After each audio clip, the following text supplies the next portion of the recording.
Nation, please welcome to the field your 8-time national champions, the VSU Red Hots, and a 5-time national champion, VSU Cheer Team. I'm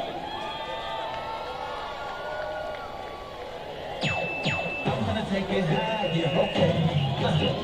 Here we come to get you, okay. Here we come to get you, turn it on.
Good evening, Blazer fans. On behalf of Valdosta State University, the College of the Arts, and the Department of Music, we are proud to present the sound that ignites the South, the Blazing Brigade Marching Band. Leading the band onto the field are drum majors Michelle Shackley and Abigail Rowan.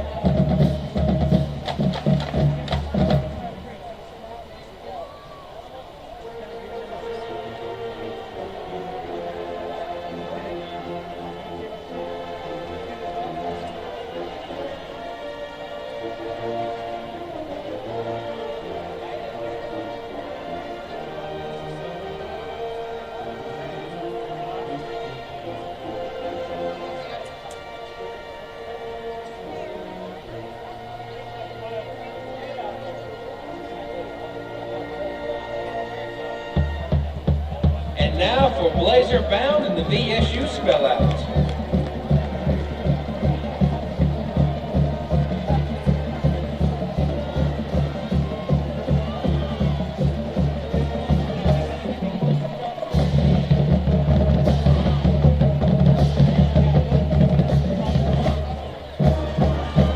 Join the Blazing Brigade in cheering on our team with the fight song, the famous floating VSU, followed by making the signature Valdosta State block beat.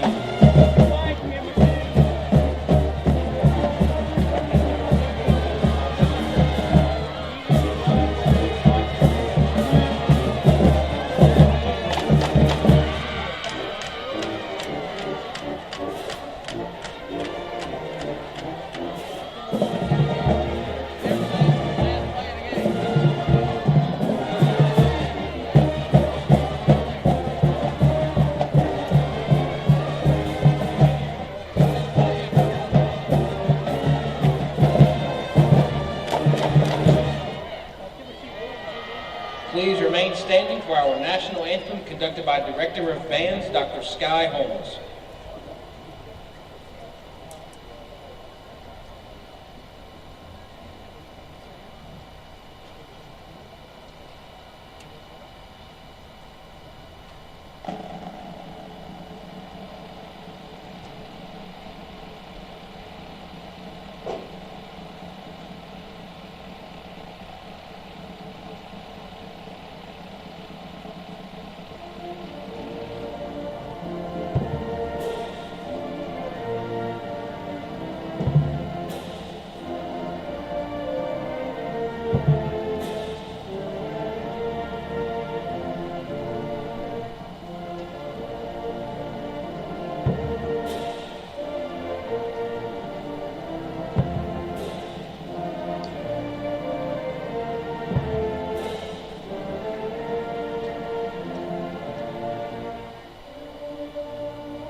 Blazer fans, put your hands together and join us in the Go Blazers cheer.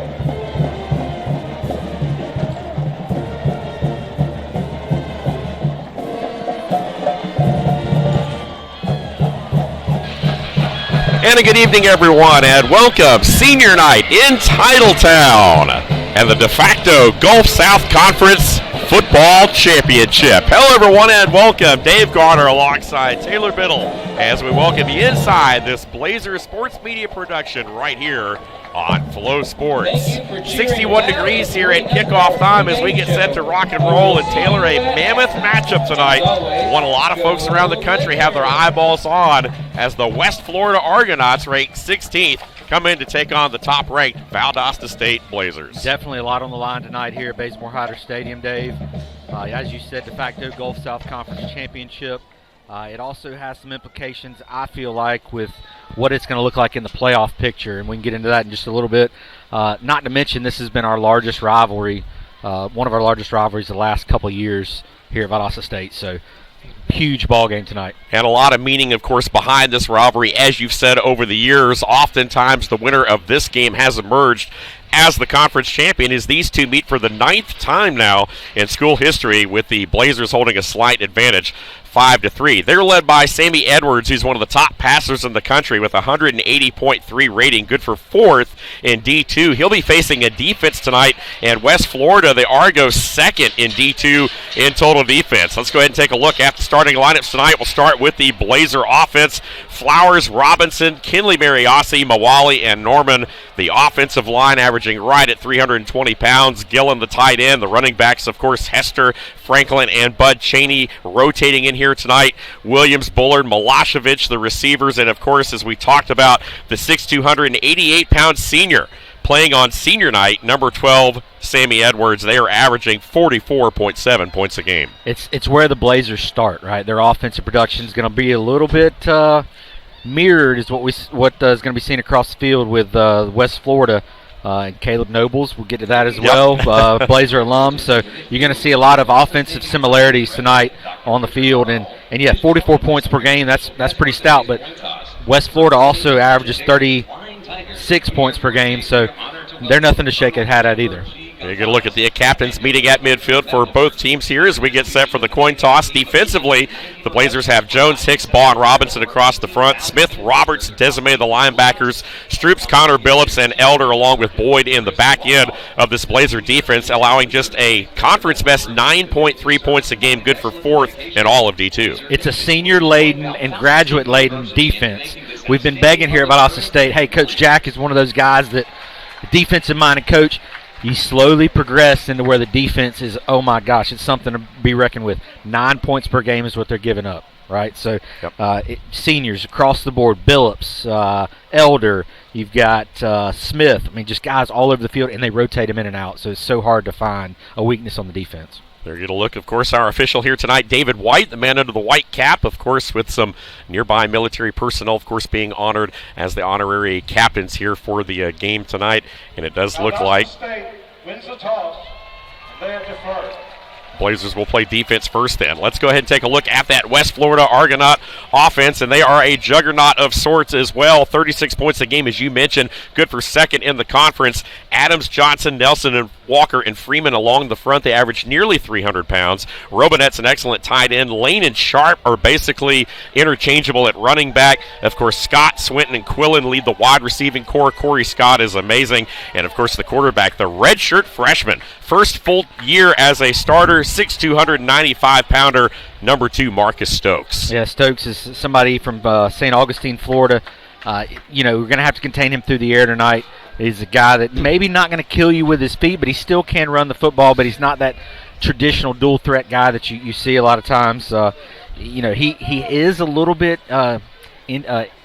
interception prone. He's got 8 on the year, so if the Blazer defense can step up there and maybe force some turnovers by Stokes, they're probably going to have a shot at winning this ballgame tonight. Let's talk a little bit about Cavell Connor, defensive coordinator, and his unit. They're allowing just 15 points a game, good for 3rd in the conference, 15 in all of D2. They've taken the ball away, though, but 37 sacks. They lead the country in sacks and tackles for a loss per game. They're an outstanding defensive unit. Aiken, Martin, Mitchell, Shaw across the front. Breland, Ortiz, and Lowe are the linebackers. Johnson, Lemons, Canterbury, and Barnes all take the ball away in the back end. I was going to mention that 208 yards in sack defense. Jeez, they've got 200 yards in sacks. It's crazy. And like you said, the Blazer front is going to have to contain that because, as much as we've seen Sammy throw the ball down the field and have all day to throw it, if he's getting pressure on him, it's going to be a long night for the Blazer offense. Last week, of course, the Argonauts with a win over North Greenville 35-14. Stokes 10 of 23 for 124 yards, 2 touchdowns. Did throw a pick 6 early in that ball game. It was not a perfect night for this West Florida team. They did allow a 99-yard kickoff return. They missed a field goal, but despite the adversity, they were able to overcome that and put together a good showing. As you see, the Argos, of course, coming out of their end. Blazers getting set to come through their end as well. Meanwhile, the Blazers, a winner over Delta State, 49-20. A lot of people felt like, looking at the Blazers' schedule this year nationally, hadn't really played a lot of strong competition. Folks felt like, I think a lot of the committee, they were third in the regional rankings. They wanted to see this Blazer team take on a good team, a good opponent that has traditionally been a tough opponent. They answered the bell and hence the number 1 ranking in the region. Well, you're absolutely right. Delta State has always been a force to be reckoned with in the Gulf South Conference, and that is a good opponent. And then you look at North Greenville's played well as well since they've entered the Gulf South Conference too. We don't have the common opponent in West Alabama, but that is one of the losses that West Florida has on their record. They did play like Grand Valley State too. Yeah. Jeez, powerhouse in D2. Talking about huge competition there. But yeah, the Gulf South Conference has been waiting for VSU to show their true colors, I believe. Here come the Blazers. Head coach Tremaine Jackson, his 3rd season at the helm, 26-8 overall here in Titletown, 36-11 overall, the Houston, Texas native. And the mantra, DOG, that dog mentality of discipline, obedience, and grit. Meanwhile, on the other side, Taylor, as you mentioned, Caleb Nobles, 2nd-year head coach, last year 8-4, 5th time for the Argonauts in the playoffs in their young football history. A former West Florida quarterback who transferred from Valdosta State as a quarterback here, spent the last 2 years on Dabo Swinney's staff at Clemson. He, of course, has a lot of Blazer roots, so he knows very much what it's like to play here inside the Bays on a Saturday night in a meaningful game. No doubt, absolutely. And Caleb's going to be. He circled this game on his calendar, I guarantee you. Last game of the season too, so there's a lot of implications. Huge ball game tonight. Was on the field earlier, watching some of the offensive and defensive line work.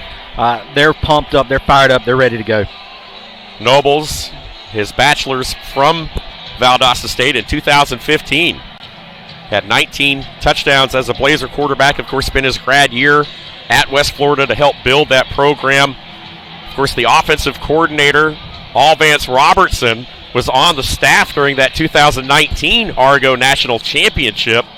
Of course, left was a DC was a wide receiver coach for the DC Defenders of the XFL. Pass game coordinator at Gardner-Webb, had a couple of different stints, as did, of course, Cavell Connor, who played at Clemson, was a coach as well at the collegiate level in different areas, played in the NFL. So a lot of pedigree on these coaching staffs for both teams, as we've talked about, and what a year Graham Craig has done as the first-year offensive coordinator for the Blazers. No doubt.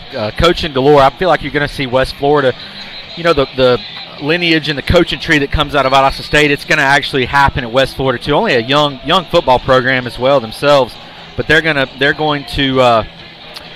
have coaches that go on to bigger and better things as well. Ready for a good ball game tonight. Can't wait. Hope it's a clean ball game. Hope nobody gets injured, and a lot on the line tonight. Biddle's bits to the game. What do you got for us, partner? Anything in particular that stand out? Yeah, who gives? When it points per game, West Florida averages 36. Valdosta averages 44.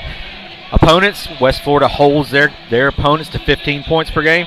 Blazers hold theirs to 9. Something's got to give there. The winner of that, and then turnovers and sacks. Who's going to win the turnovers and sacks game? It's going to win the game tonight. Both teams very balanced coming in here tonight. They got to win third down. Both teams, of course, looking at that stat. The Blazers have been excellent. West Florida also at 43% clip. Not quite as impressive, but their defense has been the headline. And here are the Blazers to put it in play. And this one will be taken from the 2-yard line. trying to get to the other side of the field, and that is Wofford, who brings it up across the 30, Jay Sharp, who's averaging 33 yards a return, and he does get it up across the 30, and that's where the Argos will start. So here is Marcus Stokes, 1,411 yards, 55% passer, 14 touchdowns, and those eight interceptions. As you talked about, Taylor also has 2 rushing touchdowns as well. He's going to really test this Blazer defense. Blazers come out in the 3-man front here. Got a lot of DBs, so anticipating the pass here early. Lone back. Again, that is TJ Lane, and they will hand it to him, trying to turn the corner, but he won't get there. Well played by Jordan Billups, who came up from the secondary. And these safeties fly around for the Blazers, as we talked about, make a lot of plays right at the line of scrimmage. Yeah, they're the ball hawks on the field. You know, they got to have deep coverage, and when they see a run come downhill as quick as possible. Billups has been a huge secondary presence for the Blazers. Senior night as well. He was one of those recognized pregame. So second down and about 8 right here after a gain of 2. Once again, they'll go back to the ground trying to find a hole, and does so this time. TJ Lane found a lane and carried for a first down. Yeah, Billups again on the tackle. They had good containment on the left side of that line and weren't able to get anybody in the front, in the box there to make the tackle. Had to wait on Billups to come up and make it. There he is right there in the middle of your screen, getting a piece of his shoe right there. It'll be interesting to see how these teams try to attack each other offensively here tonight, as Stokes changes the play here at the line. He's got trips to the right of your screen. Going to drop back under pressure, trying to set up a little bit of a middle screen right there, and that one snuffed out immediately by Kennedy Parker, who was all over that play, and had he gotten there a step earlier, he might have had an interception. That was Larry Elder. Yeah, Elder, one other senior, came downhill quick. He saw the setup of the screen coming. If he would have kind of recognized the ball in the air, he might have been able to pick it off, but he was right there to make the tackle for a little bit of a loss on the play. 2nd and 11 from the 45. Once again, Lane, the lone back, trips to the right, and a receiver to the near side of the formation. And this time they will keep it on the ground, trying to find a hole, slips through one across midfield, and into Blazer territory go the Argos on their opening drive. They'll be faced with a 3rd down. Yeah, Bremer looks like was in on the tackle for the Blazers. Coming at Nichols' position over there. Star back for the Blazers. They'll bring in Robinette, the tight end here for this 3rd down. Again, West Florida 43% on 3rd down coming into the game. The Blazers, meanwhile, allowing just 30% defensively, good for 21st in the country. Here's one of those something got to give moments, Taylor, here early in this ball game. Let's see if the Blazers bring pressure. They will. Stokes going to wind up through a man. He's got a man complete. That's offered over at the 40-yard line, and that will be first down yardage. Yeah, Blazers did show pressure off both sides, really, and good check down there by Stokes, finding the guy, knew where to get past the sticks, able to pick up a first down for the West Florida offense. Javon Swinton in the game at wide out again. Corey Scott, number 3. Certainly a guy to watch tonight. He has been fantastic throughout the season. 32 receptions, over 600 yards in the end zone 5 times. Very explosive. Matched up one-on-one there at the top of your screen. The Argos with a fresh set of downs at the Blazer 40, and this time Sharp is corralled after a yard or so maybe. And a nice job there off the edge by the Blazers. It looked like number 40, Joko Willis, the reigning conference special teams player of the week after his block punt touchdown return last week. Yeah, LaGrange, Georgia, graduate student linebacker, 215-pounder getting in there, making the tackle. 2nd and 9, going to run it again. This time on the ground inside the 35 go the Argos. And once again, that was Sharp who had his number called. I think he might be kind of in a... It is 3rd down here, and big play here if we can get a loss on the play, but they might be in one of those positions where it's too short to punt. Yep. Maybe 4 down, yep. Too long for a field goal. This call right here will tell us what they're going to do on 4th down. Sharp, almost 5 yards a touch, 424 yards coming in. He and TJ Lane right at 431 have been a mirror of each other. As you see the Blazers loading the box here. We'll have to see if they bring pressure, if they bail out. If this is 4 down territory, you can run the ball right here for the Argos. And it looks like they will keep it on the ground. Stokes trying to turn the corner. He won't get to those. Shoved out of bounds hard in front of the Blazer bench, but he was still in bounds. And it will be fourth down, maybe fourth and about 2-3, maybe? Yeah, I think he might have got about a yard on that. Stokes' helmet came off, but because it was knocked off after he went out of bounds, he will have to come out of the game here. So we're going to see Tony Bartolo, the 6'2", 215-pound junior, who's also taken some snaps this year, but he'll have to come in for this fourth down play due to Stokes' helmet coming off. I think I might call timeout right here if I'm West Florida to get your quarterback back on the field. Big, huge play right here early in the ball game, 4th and 4. Not that he's not capable of it, but it's not your main man here. Yeah, 24-46 on the year, 382, 6 touchdowns and interception of the play clock. Inside a second, and now they are going to have to burn a timeout. Coach Caleb Nobles called it right before the snap. So with almost 5 minutes gone here in this opening quarter, the Argos opening drive is a 4th and 4 from the Blazer 34, and they have called their first of 3 timeouts here in the half. They're going to look at Tremaine Jackson looking on, his defense trying to turn the Argos away early, and man, you just have that feeling here, Taylor. A dogfight in the making here for the conference championship. A lot on the line tonight. It's going to be a battle for sure. I mean, neither one of these teams are going to be a pushover for real. I mean, West Florida's traditionally been a team that is very well coached. They play really good. They recruit really well. And they got a great campus down there, too, that just brings a lot of athletes. So we're talking quarterbacks, kind of a blessing there. The play clock running down because your quarterback now gets to come back on the field. Because you burn that time out, You're right. So now you've got your full playbook at your disposal. As you mentioned, not that they don't have the confidence, of course, in Bartolo, who's played some snaps. But now it's 4th and 4. What do you do here? You would anticipate they'd put the ball in the air. That's Quillen across the formation in motion. And Stokes will indeed throw it. He's got a man. That one knocked away and incomplete, no flag. And the ball will go over. The West Florida receiver, Swinton, wanting the call but did not get it. DB draped all over him, was able to get a hand in there and break that ball up. You worry in that position about that left hand, not the right hand. You worry about that left hand maybe getting too much of the back and turning him. Good job by the Blazer DB getting his hand out in front, knocking that ball away. That is an absolute huge stop. Here's a replay of it. Going to be coming. He might have had just a little bit of it there, but no call early by the officials. That was Monte Boyd, meanwhile, number 27, that third safety and that 3-safety look. And we've seen Boyd flying around the field all year long. So now the offense goes to work. Alfonso Franklin, the lone back in the pistol behind Sammy Edwards, once again a Harlan Hill candidate. Going to wind up. He's got a man across the top of the route there, Bullard. That one knocked away. And no flag on that one there. Good play in the back end of the defense by Donovan Barnes, the sophomore DB. And there is a flag down back at the 40-yard line, right along the line. And I believe it's going to be an ineligible receiver. Yeah, man downfield. Player downfield on the offense, number 73. 5 yards from the previous spot. Replay, first down. So hard sometimes for those linemen not to get too antsy downfield. But, Franklin was in there, right? Yep. Still in there as the Blazers operate from their 29, looking right down the barrel there from our vantage point. Just as you are at home. Quick toss, complete.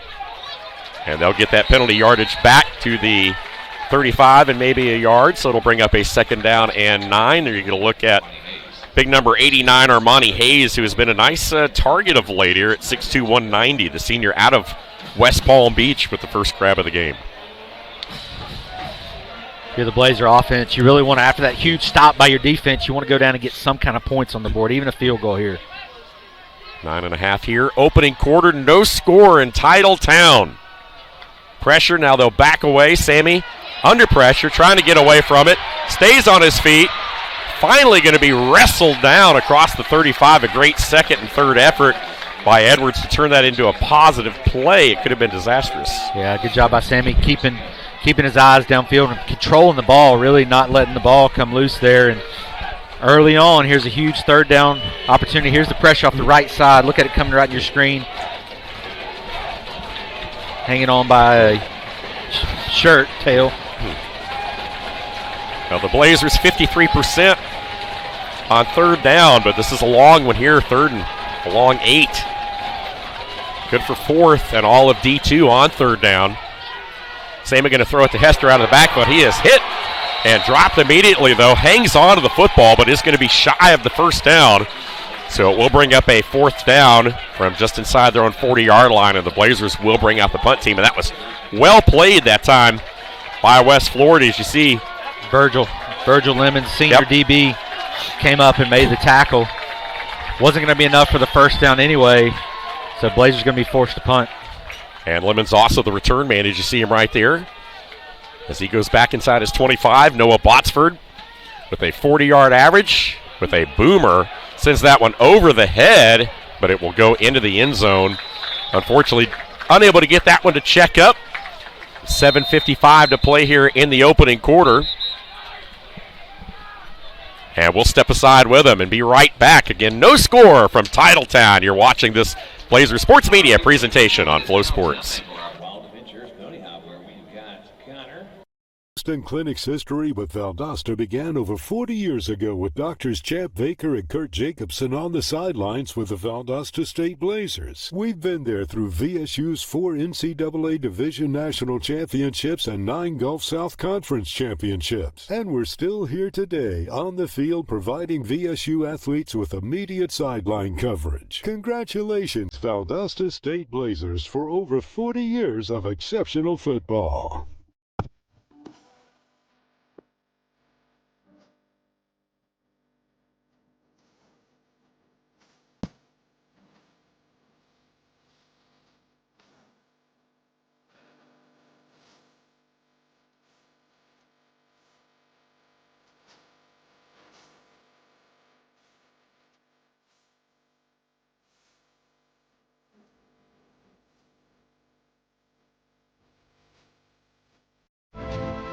Ask one of our 70,000 ambassadors and they'll tell you. There's just something special about this place.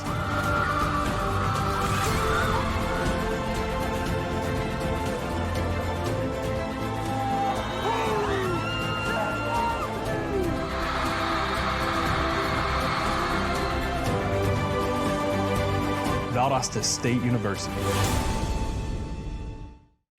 I remember these. Will I have the money to send my kid to college? Well, that's specific. How long's that been there? 7-letter word for a bank that helps you reach your goals. Synovus. Order for Synovus? Thank you. Are you Synovus? Yes. Are you gonna ask or should I? A solid financial future doesn't happen by chance. Let's talk about your potential today.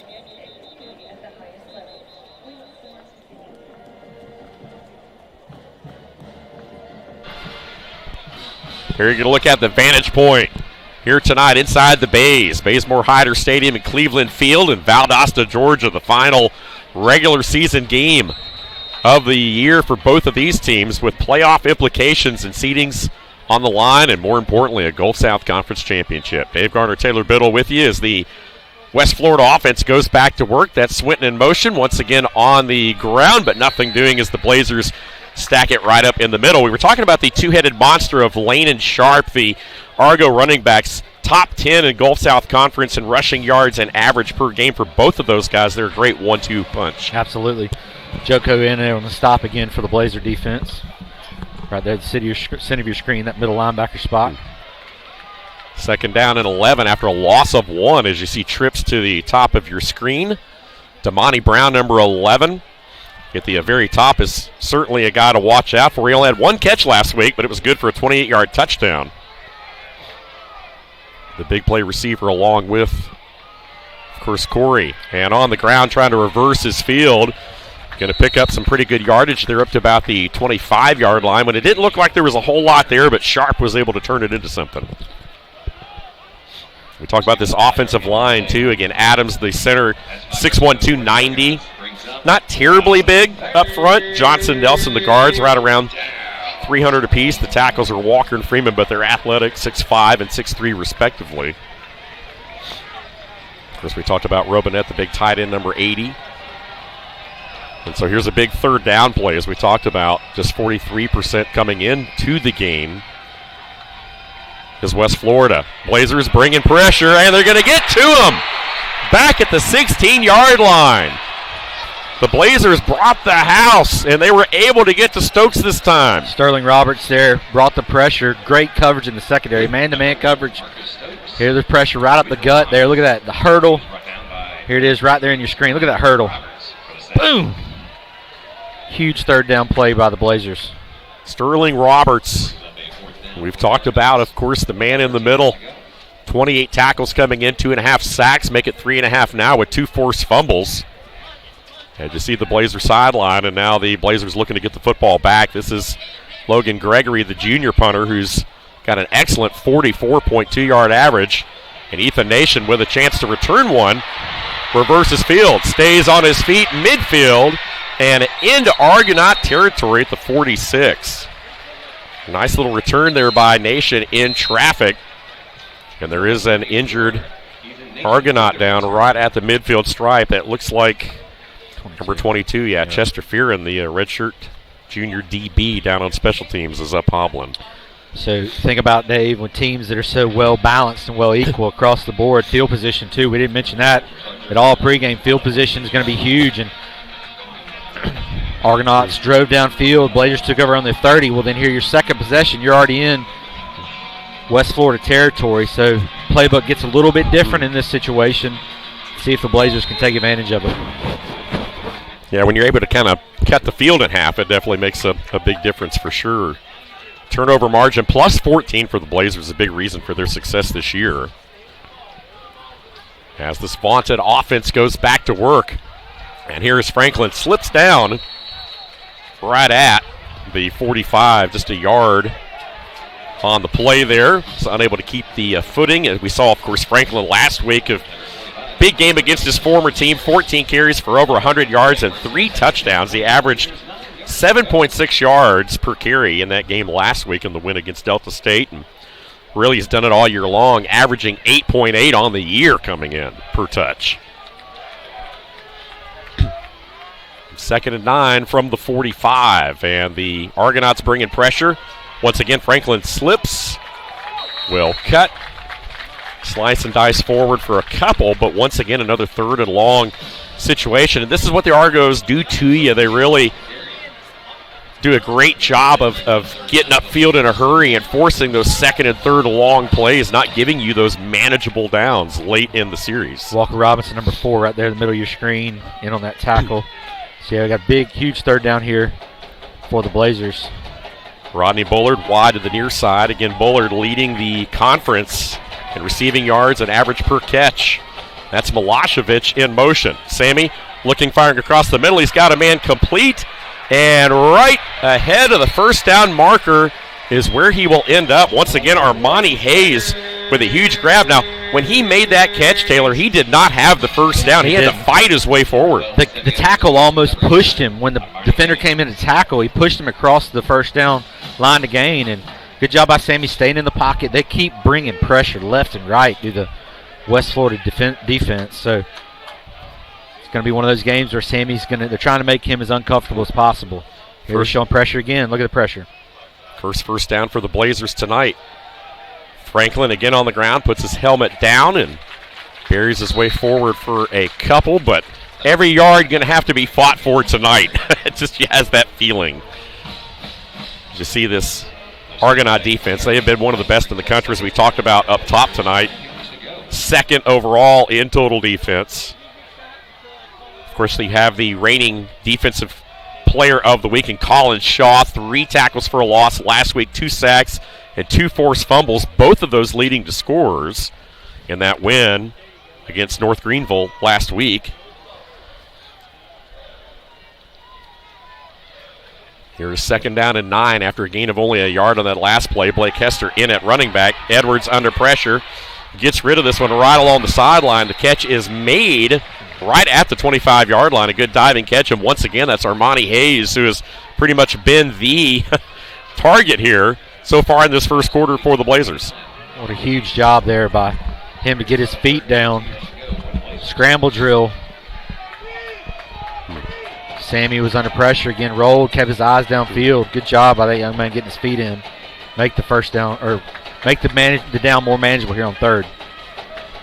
3rd down and 2. Hester stays in. They will hand it to him. Left side, driving forward, falls across the 25, is going to be right at the marker. Maybe just a little bit short, though, and decision time here for sure. You would have to think that the Blazers would more than likely go for it, with it being maybe less than a yard for a first down.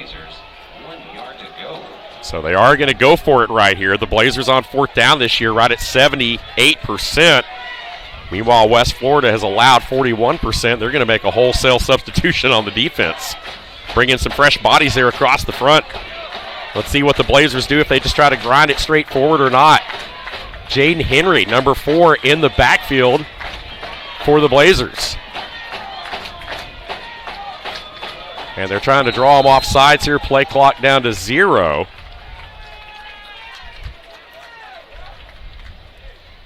Prior to the snap, delay of game, offense, number 4. 5-yard penalty, remains 4th down. So the Blazers were trying to draw him off sides right here and did not get a timeout, of course, called. They let the clock run down and still feel like they're well within field goal range, but it looks like they're keeping the offense on the field right here. So that's an interesting situation, because you would think that if you were going to go for it on 4th down, you would have burned a timeout and not lost that yardage. Well, I guess coach wasn't looking at the play clock there. So it's 4th down and almost 7 right here, and the Blazers still going to go for it in that medium territory. Sammy winds up, throws. He's got a man short of the intended target. He had him open right at the 2, but underthrew that ball in the direction of Rodney Bullard. And Bullard was wide open. That should have been a touchdown. Sammy wishes he had that one back. Couldn't really get his feet set with Sammy. And again, because of the pressure, West Florida just bringing so many guys, not able to get pressure, or not able to get his feet set. He had the man deep. He had him beat. Rodney Bullard did. Had the defender beat, and because Sammy couldn't put his legs into it. So both defenses now have turned away both offenses on their first 2 drives apiece. They're going to look at Coach Jackson, who realizes that his team may have missed an opportunity there on that last one. So even despite the delay game penalty, they go for it. Had the play they wanted, just didn't execute. Now the Argos take back over from their 30. That's offered in motion. And this time Stokes just going to keep it on the ground, follows his blockers, and will carry it up across the 36-37. It's going to be just shy for first down. Design quarterback run the whole time there. Brought lead blockers ahead as well. And this is where you want to play ball if you're both offenses right here. You want to play short and manageable downs on early downs as well. And playbook gets wide open here for the West Florida D offense. 3-man front by the Blazers, you just see there. Receivers to both sides of the formation. Everybody looking down at the armbands. And they will keep it on the ground right here, trying to turn the corner, trying to string this play out. And going to have just enough for the first down, a little speed sweep right there. As TJ Lane was able to turn the corner just enough to pick up the Argonaut first down. Yeah, again, Larry Elder had to come downhill in a hurry to make that tackle, but it was just enough to get the first down. Damani Brown in there, as we talked about. Number 3, Corey Scott, the redshirt freshman wide receiver from Jacksonville, Florida. A little bit of a bunch formation there at the top. Perhaps the final play of this opening quarter. Stokes looking, going to throw back, trying to set up a little bit of a screen there. Trying to turn the corner. And going to be hit out of bounds.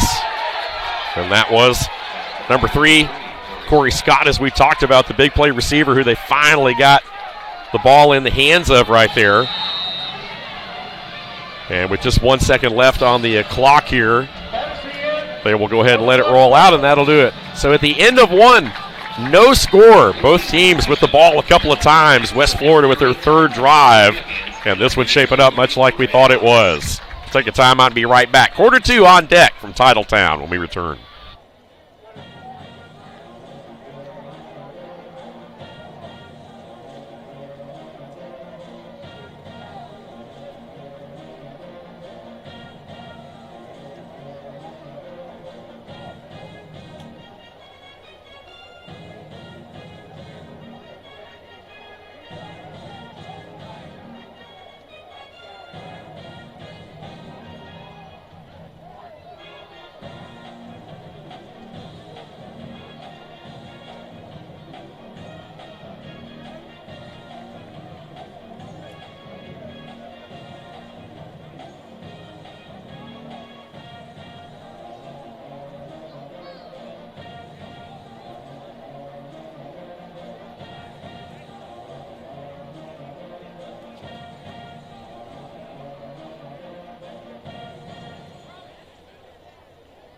Let's give it up for your BSU Red Hots. Now, can you please help me welcome your 5-time national champions, your Valdosta State cheer team.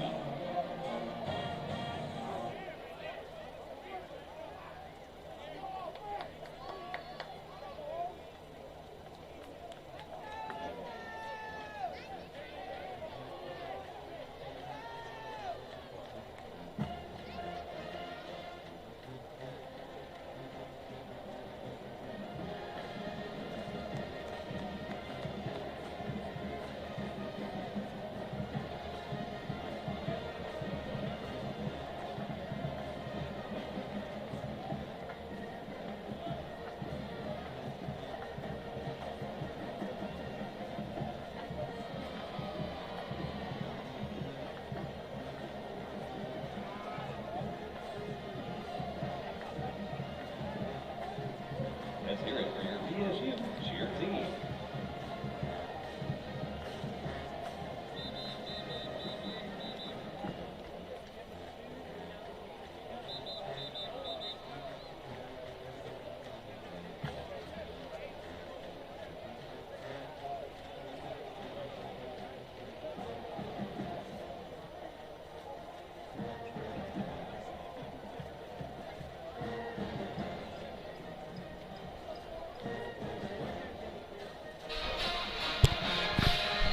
Start of quarter 2 in Titletown tonight. Temperatures right around 60 degrees. It's a nice cool night, but perfect night for football for this time of year. Dave Garner, Taylor Biddle back with you right here. Argonauts of West Florida open the quarter with the football from their 49. A 2nd and 2. A flag comes flying in.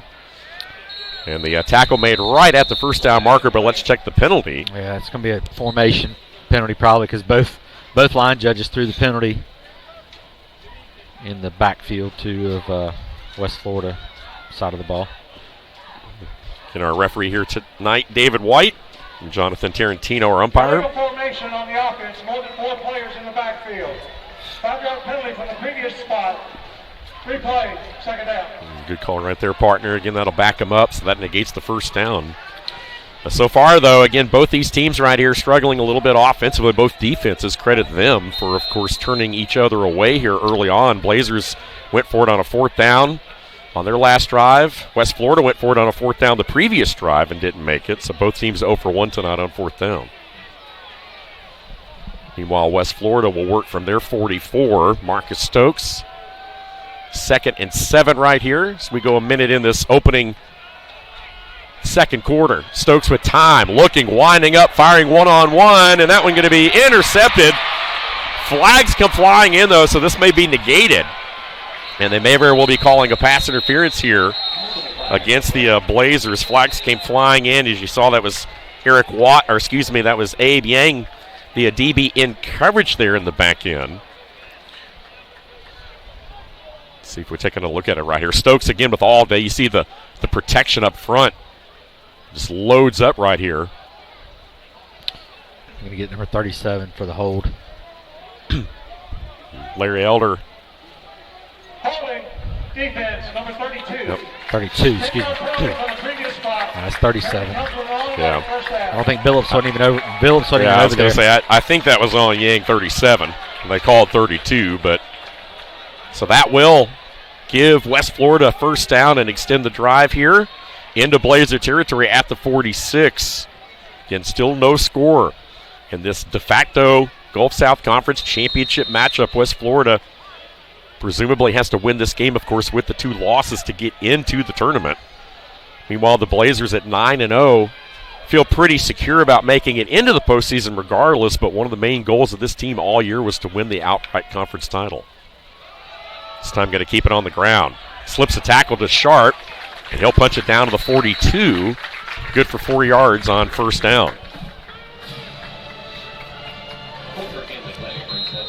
And we talked about Caleb Nobles. There is an injured Blazer down right at the 40-yard line, and it looks like Diego Bremer, number 10, the injured Blazer. So both teams will head to the sideline while they look over the injured Blazer. But we were talking about, of course, Caleb Nobles, a 8-4 last year and first season as head coach, taking over for longtime coach Pete Shinnick.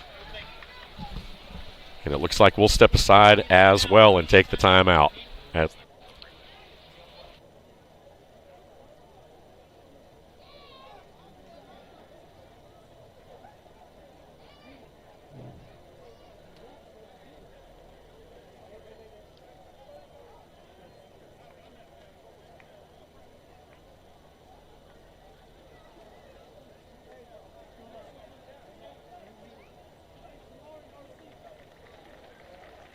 GMC Health is with you every step of the way, growing to better serve you with transformative projects including a new women and infants tower and emergency room, bringing you the best in medical care with our cutting-edge technology, ensuring your family can get the care you need close to home by training the next generation of top doctors right here in South Georgia. Together, we're creating a healthier future for our community. SGMC Health, a proud supporter of the Blazers. A small town with big energy, a little bit of thrill, and a whole lot of chill. Explore wide open spaces and unexpected places. Met with friendly smiles and views for miles. Welcome to Valdosta. An amazing vacation is waiting for you.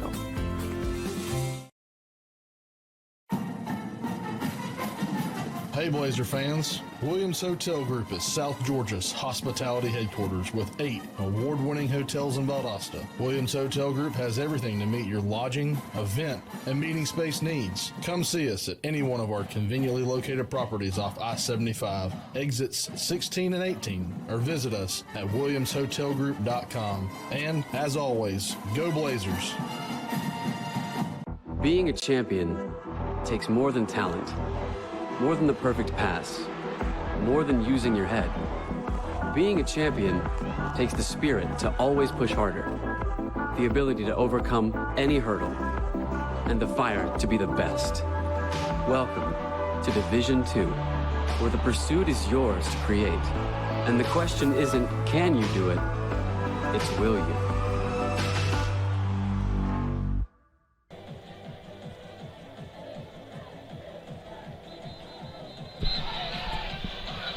Now Diego Bremer off the field, helped off, and both teams back on the field. You're going to look at the crowd in the house here tonight. Good crowd under the lights.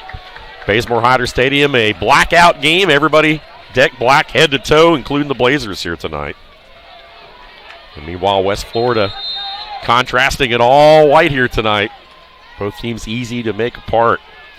So here we go after the penalty. Blazers showing pressure, and one of the Argos up out of the stance a little early there, and that was big number 75.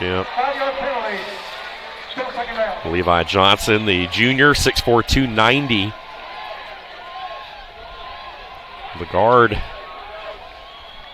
get affected by the Blazers showing pressure, and you know, you and I were talking about it. It's apparent the Argonauts defensively are going to be pressure against this Blazer offense all night long. We've seen the Blazers bring their fair share amount of pressure as well here in this first half. West Florida wants to make Sammy Edwards as uncomfortable as possible. They're hitting him once they get to him. They're making him throw off his back leg. That's the game plan defensively right now. So 2nd and 11. Once again, pressure coming. Quick slant. Damani Brown makes the grab, but hit immediately by Monte Boyd. And going to be tackled right at the 41 of Valdosta State. So that will bring up third down. Third down about 5 right here, upcoming. That ball right on the money, though, from Stokes. Damani Brown, as we talked about, that one catch last week for a touchdown, 28 yards. Blazers showing they brought pressure right up the A-gap. It was picked up in the backfield by the running back. Good job by Stokes finding the slant right there to get back into a third and manageable here. And again, this might be in that territory too of, 2-4 downs as well. You got 2 plays here to pick it up. Yep. So here's Stokes again. Blazers again showing pressure. That one knocked away. A Blazer got a hand on it. That was Jordan Billups, 32, who was able to read the eyes of Marcus Stokes and broke on that ball nicely for the breakup. Huge play there by Billups. Billups, 5'8", 180-pounder, kind of went up. Here's the replay of it right here in your screen. Boom, right there, diving to break that up. Good job by the Blazers secondary. So appears to be punt situation here for West Florida. If you're the Blazers, you don't trust it, though. No. The West Florida, again, as we talked about with Logan Gregory earlier, is an excellent punter. The junior. Try to pin the Blazers deep. Instead puts it right in the middle of the field. They're going to let this one roll into the end zone. And with 12:22 remaining here in the opening half, still no score between the Blazers and the Argos. We're in for another one, folks. We'll step aside and be right back here watching this Blazer Sports Media presentation on Flow Sports.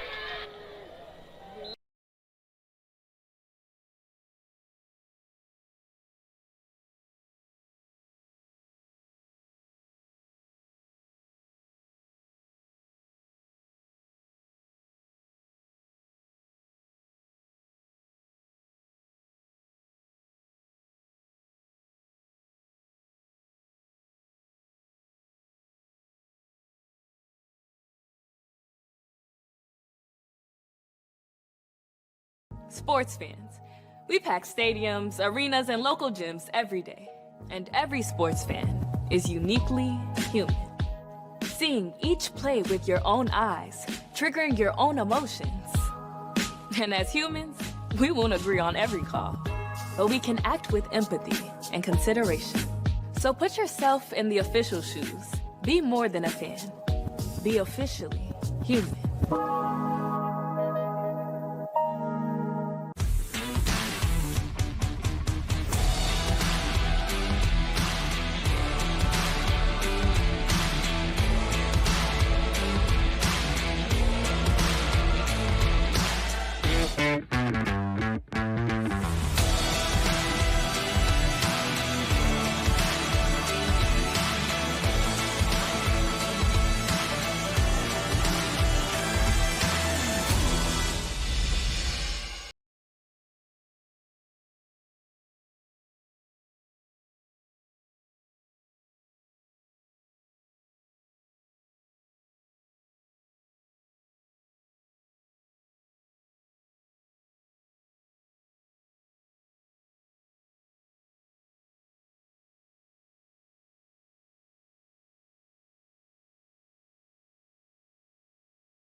12:22 to play here in the second quarter. Good crowd on hand. West Florida, of course, bringing the folks as well from across I-10 here. About 4 hours to the east to Valdosta tonight.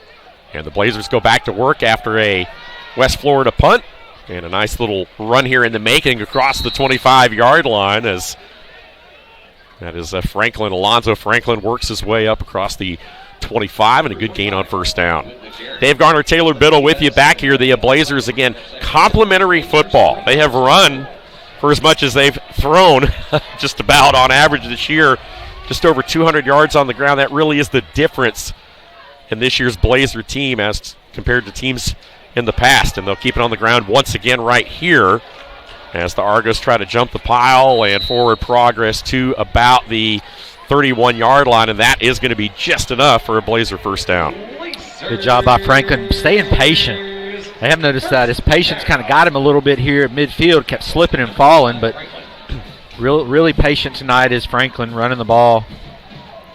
So we talked about over 100 yards last week. Also had a couple receptions as well for 13 yards. Came into the game with 509 rushing yards and 10 touchdowns. He and running back mate Blake Hester both with 10 touchdowns each on the ground this season. Franklin will stay in for this fresh set of downs. Blazers work from the 30. Quick pass here. Tyler Ajero hit immediately and dropped in the back end, and a nice job there. No yards after the catch, as we talk about, of course, with these receivers on both sides, and that time Cameron Canterbury, the safety, came up and hit Ajero immediately. Here it is. A little read option there. Canterbury saw it the whole way. He read it like a tail, Canterbury tail. I knew that was coming. Still 3 yards, though. Positive yards on first down against a very tough defense. And this time the Blazers will keep it on the ground and bottled up, going nowhere this time, though. and may have lost a yard on that play. So call it about 2nd and 8 right here upcoming. And this is kind of, 3rd and 8. And this is kind of where the Blazers have lived so far all night long in this game. Third and just long. Not really getting the short yardage that they need. And when they did get it on the positive side of the field, they had a penalty that backed them up. So I think I'm looking for Milajevic here or somebody as shorthand to get across the sticks. They are showing pressure here. Look at that pressure. 3rd and 8. Edwards under pressure, steps up in the pocket. He's got room to run. Will tuck it and run it. First down and more. Still on his feet and will fall into Argonaut territory at the 49. What a run by Sammy Edwards. All right, so the problem there is if you bring the house and your DBs have their back to you, if the quarterback can get through it, watch right here. See? Boom, gets through it, and everybody else has their back to you. You have to break off of that, and by the time you realize it, Sammy's already 13 or 14 yards downfield, and then it's just making tackles miss. A big play right there by Sammy Edwards, making it with his feet. 4 rushing touchdowns on the year by Sammy, and every once in a while he reminds you he can still do that. So the ball right at the midfield stripe, 1st and 10. Blazers with a fresh set of downs. Sammy looking, firing, has a man complete. Breaks the tackle. Off to the races. Rodney Bullard, 10-5. He will race it into the end zone. And the Blazers strike first in quarter number 2. 50-yard touchdown right there. Good job by Sammy. Hey, when you're bringing pressure at me, I'm going to just roll out of it, get a block, watch the rollout. Roll out. Boom. And then just make a guy miss. Get it in your playmaker's hands to the house. Good job, Rodney Bullard. Good job, Sammy. Last week, Rodney Bullard had an 84-yard touchdown reception. Tonight he has one from 50 already, and that will more than improve his average, his conference leading average per catch, 24.7 yards per catch coming into the game tonight. Now Austin McKay will look to add the PAT and does so. With 8:55 left here in the second quarter, finally have a breakthrough. The Blazers lead it 7-0. You're watching this Blazer Sports Media presentation on Flow Sports.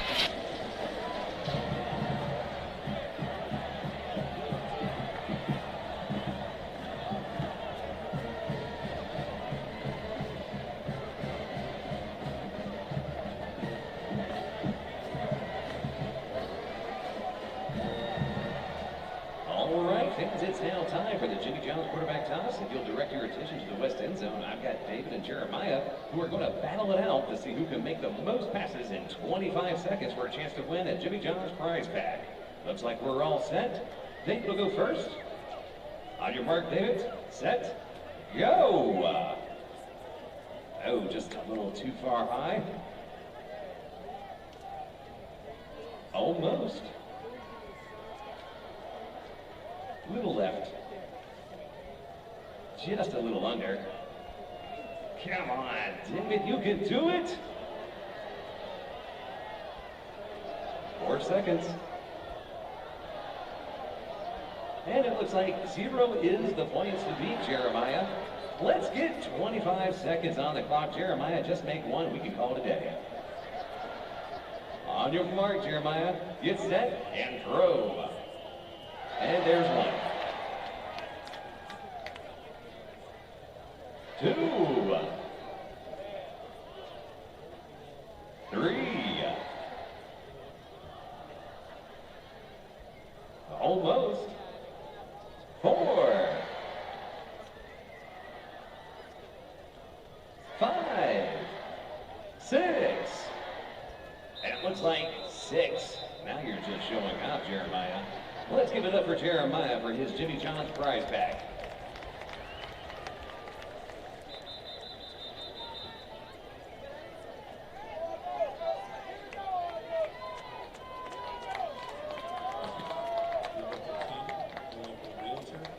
Blazers.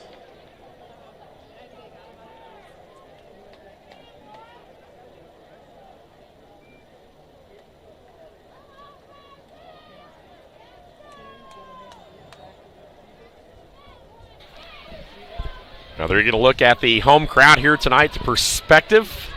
Good crowd, as we talked about, a blackout here tonight. Blazer fans clad in black from head to toe, as are the Blazers on the field here tonight, and they lead at 7-0. Rodney Bullard with his 9th touchdown reception Sammy Edwards throws his 22nd touchdown pass of the season, a 50-yarder, to make it a 7-0 ball game. And one of these teams finally on the board here, almost halfway through this second quarter.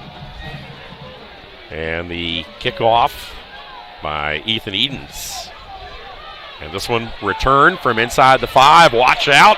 Turns a corner out across the 30-yard line, still on his feet, and that's Jay Sharp, who we talked about, these outstanding returners. Sharp had that opening kickoff return. There is a flag down, though, back where the Blazers kicked that ball off, so this one more than likely will stand, and they may potentially add yardage to it. But what a return once again. Kicking team, number 49. Penalty will be enforced at the end of the return. First out. So that will put the ball almost to midfield, right at the 48. But we talked about Jay Sharp, 33-yard average, had that opening kickoff return, and they may have to try to start kicking it away from him a little bit. He's been very dangerous. Well, the outside contain guy on the far side of the field didn't really have contain. He got bundled up pretty quickly there, and they took advantage of it. So tack on the penalty, and the Argos have great field position here to start their drive after the score. So Marcus Stokes going back to work here, as we talked about, 14 touchdowns coming in against 8 interceptions.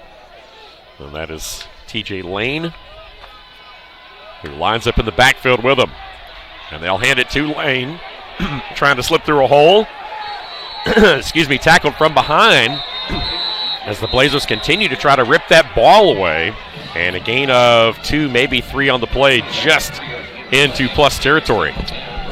Argos wanted a face mask on the play. I don't think the officials caught it. Anyway, going to bring up second down and probably about at 7, long 7, early 8. 6 plays, 80 yards, 3 minutes and 27 seconds off the clock was the previous scoring drive there by the Blazers.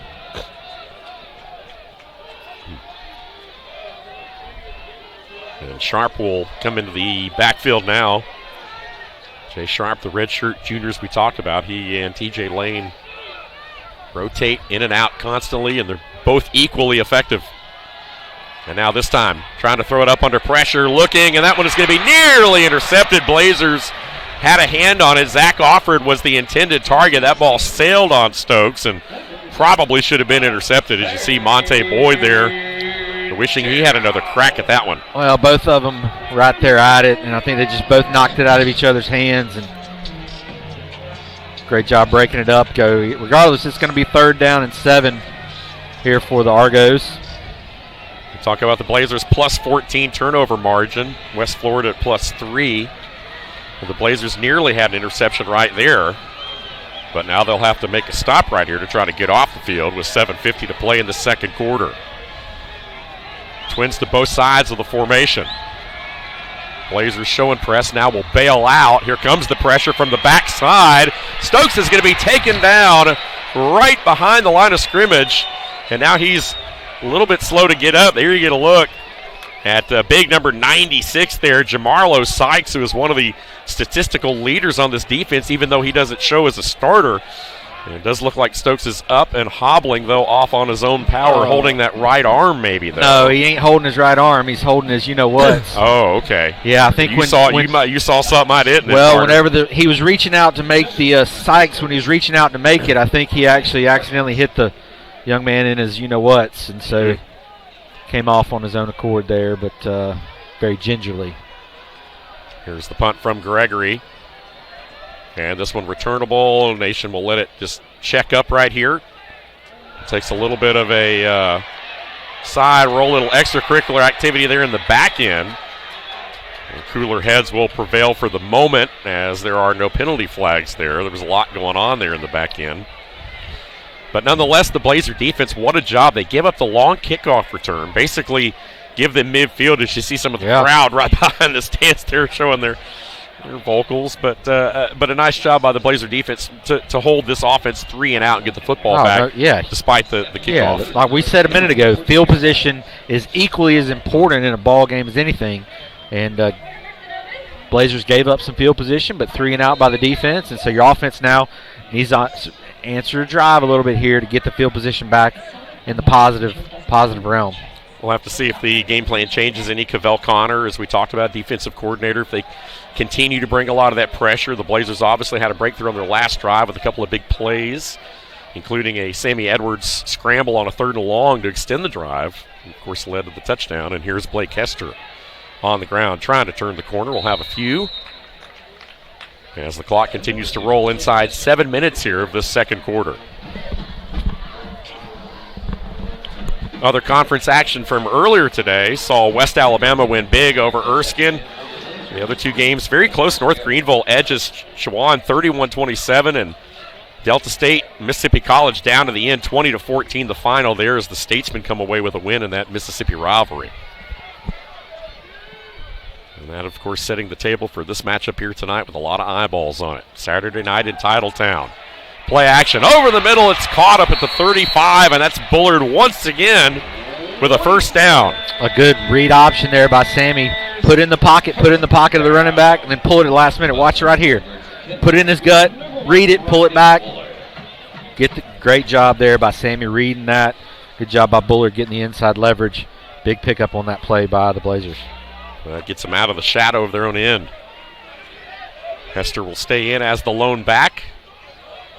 Receivers to the right and left of the formation, this time on the ground. Hester slips through a crease and will take it to almost the 40-yard line. So good yardage on first down. We talk about third down being predicated by what you do on first and second. So 4 or 5 yards on first down against this defense, you'll take that all day. Well, you can open up the playbook here, right? You get 4 or 5 yards on your first 2 plays. Anything's open. You're not forced to throw, right? So defense can't predict what you're doing. Once again on the ground, Hester straight ahead, 1-on-1. He gets squared up in the hole there by Walker Robinson, the junior linebacker, but still picks up a few yards. And now a 3rd and manageable. You much like the 3rd and 1s and 2s, a whole lot more than the 3rd and 8s. Yeah. But you still got to get it. Noah Gillen in at tight end. As you see there, Blake Hester, number 2, the Akron transfer, has brought so much to the team this year. 644 yards coming into the game. 7 yards a touch, has basically taken over that lead back role, he and Franklin. And now the Blazers need about 1.5 yards here for another first down. Argo defense digs in up front. Hester again on the ground, slips through a tackler, stays on his feet. First down and more into Argo territory. Anytime you can just run the ball, pick the first down up, it's so demoralizing to a defense, right? And Hester's one of those guys that's so balanced when he runs that yard, those freebies, those yards after contact, or those freebie yards that you love. Here it is, replay just off the right side there. Good blocking up front. Look at that hole. These are the yards after contact I'm talking about right there. Jacoby Clinton had a chance at him. 6'2", 225-pounder. Transfer out of Southeastern University. First and 10 for the Blazers, working from the West Florida side of midfield. And another tough run here, just a little rugby scrum will net about 3. Blake Hester never did go to the ground there, and the Blazers will keep the clock rolling. So you're 3.5 minutes left here. Blazers have all 3 timeouts, obviously, but really we talk about the 4 minutes going into half and the 4 minutes coming out of half as being very important, as the great Lou Holtz once said. And so now this is a very important time here. Blazers deferred, so you want to double up in there. If you got the opportunity to double up, that's the bread and butter right there. Keep the ball, get points, then get it right back at halftime and double up on your points. Pistol formation. Now Hester will step up, trips to the right, no one here to the near side, and they'll try to run it back this way. Hester one-on-one, good open field tackle there in the back end by Canterbury. If he didn't make that tackle, Hester may still be running. But nonetheless, though, a good run on first down that will net 9 yards. A little bit short, but... Excuse me, that was second down, so it is third down. Third and about 1 yard, if that. And now Harrison Hamsley will come in at the H-back spot. Xavier Williams in at wideout along with Bullard in the slot this time. And Alfonso Franklin, the lone back. West Florida will stack it up here in the middle and try to force the Blazers, but won't do so as Franklin dives forward down to the 30, and another Blazer first down. Franklin runs so good downhill, and so does Hester too. Jeez Louise, those boys are 1-2 punch, and ability to just continue to run the ball, like we said. Coming up on the 2-minute timeout. Yep. And there we go. So the clock will stop. 2-minute timeout here in Titletown. Blazers lead it 7-0 with the football and driving. All right, fans, if you'll please direct your attention. We'll step aside and be right back with the first half finish when we return. For a chance to win a Chick-fil-A prize pack courtesy of Chick-fil-A on St. Augustine Road. All right, Zibian, let's see that catch. That kick is up there. Zibian making it look too easy. Congratulations. Blazer would like to thank Chick-fil-A on St. Augustine Road for their continued support of Valdosta University athletics.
Here's my back to school haul. New bag, new kicks, and new fast internet from Extreme.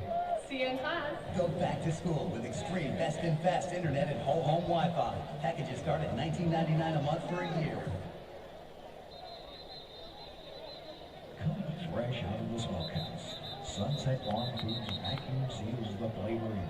Ask for Sunset Farm Foods so you can enjoy our delicious sausage at your home. Sunset Farm Foods. So after the 2-minute timeout, Dave Garner alongside Taylor Biddle and the rest of our Blazer Sports Media crew. And Blazers with a 7-0 lead and the football on the move here just outside the Argo 30-yard line. A fresh set of downs, 1st and 10. Noah Gillen in at tight end. And this time, Sammy play action, looking. Now we'll just step up and run one-on-one. Nice job there to create a little bit of space and head to the sideline for a good gain on 1st down. He was being chased there by, again, Walker Robinson, the linebacker. Was finally shoved out, but not before a good pickup by Sammy with his legs. Yeah, Sammy, I think it was not going to force anything there. Good job by him reading that and getting as much as he could there. And real manageable here, so you can do pretty much whatever you want here. 2nd and 1. Not forcing the issue. Sammy showing his maturity there. Kenneth Martin, the big defensive tackle in there along the front, right at 300 pounds out of Naples, Florida. This time Hester on the ground trying to slip through, but unable to do so. Maybe a yard or so, I'm not sure. He only needed a yard for a 1st down, but I think he got just enough. Or is he still going to be short right here? And nope, he got enough. He only needed about a yard, if that. Didn't get much more than that as he got stood up and pushed back, but forward progress and a good run by Hester just to pick up what he needed. And what a combination that's been right there. Yeah, absolutely. 12 and 2. The offensive lines we talked about. Will Flowers, the center there in the middle. Pistol formation here once again with Hester. Straight ahead, nice little cut. Breaks into the open, 10-5, touchdown.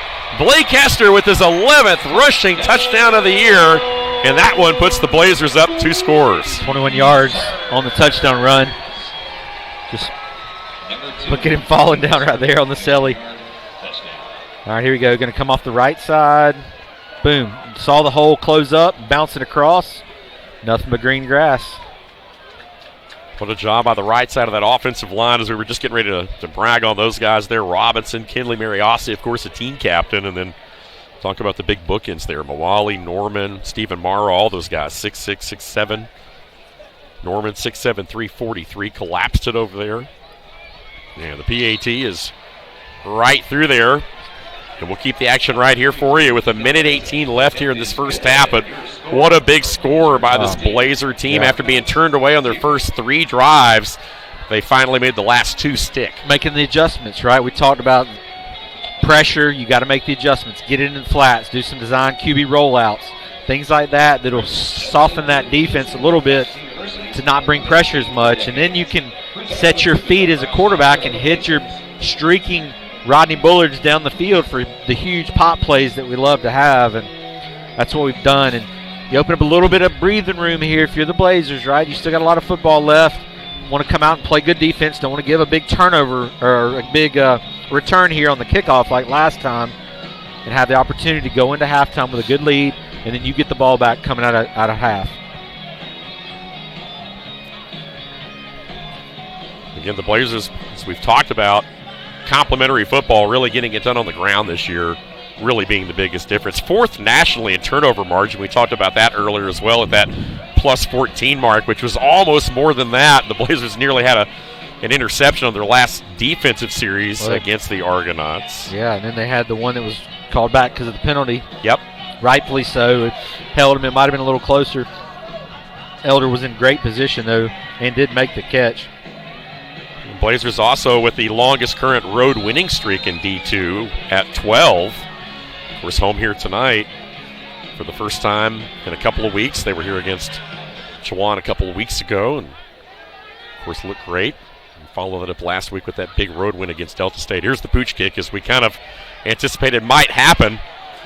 Still a pretty decent little return right there in some field position, but nonetheless, they keep the ball out of the hands of Jay Sharp, who can take it to the house anytime he touches the ball. And now the Argos will come back with 1:14. They have 2 timeouts here to work with, so plenty of time for Alvance Robinson, the offensive coordinator of this West Florida offense, to find a little bit of rhythm right here before the half and maybe come away with some points. Jalen Johnson in there on the shoestring tackle for the Blazers. Yeah, you don't want to give up points here if you're the Blazers, so good play. Go back into a 3 DB look, 3 safety look. Well, Marcus Stokes goes back to work from his 38. He's looking, firing. He's got a man. That one just a little bit wide of the intended target. That's Swinton, who tried to make the adjustment and come back to the ball there. His momentum was kind of going away from the ball there, and the redshirt junior just unable to corral that one. So it falls incomplete, 2nd and 10. Clock still not an issue for West Florida, 2 timeouts, so everything's open. Let's see if the Blazers bring pressure right here. Looking over towards the sideline, you see big number 95 over there on the edge for the Blazers, Alan Ball. What's West Florida's longest? Do you know? Field goal? Throwing it out here. That one knocked away. Penalty marker going to come flying in, and they're going to get Yang for being there a little bit too quick. And the long field goal looks like 36 yards. 36 is his longest. Yep.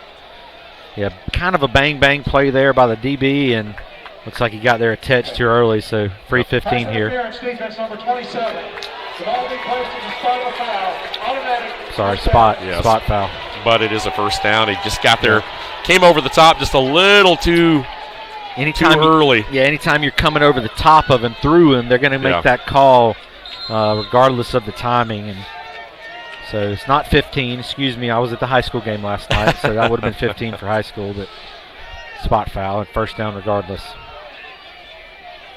The ball right at the 45, so still not a big gainer right there, and the clock at 1:04, but still time here. Blazers trying to get their Stokes across the middle. That one in and out of the hands there, and had a shot at that one, did Swinton. He was the intended target again.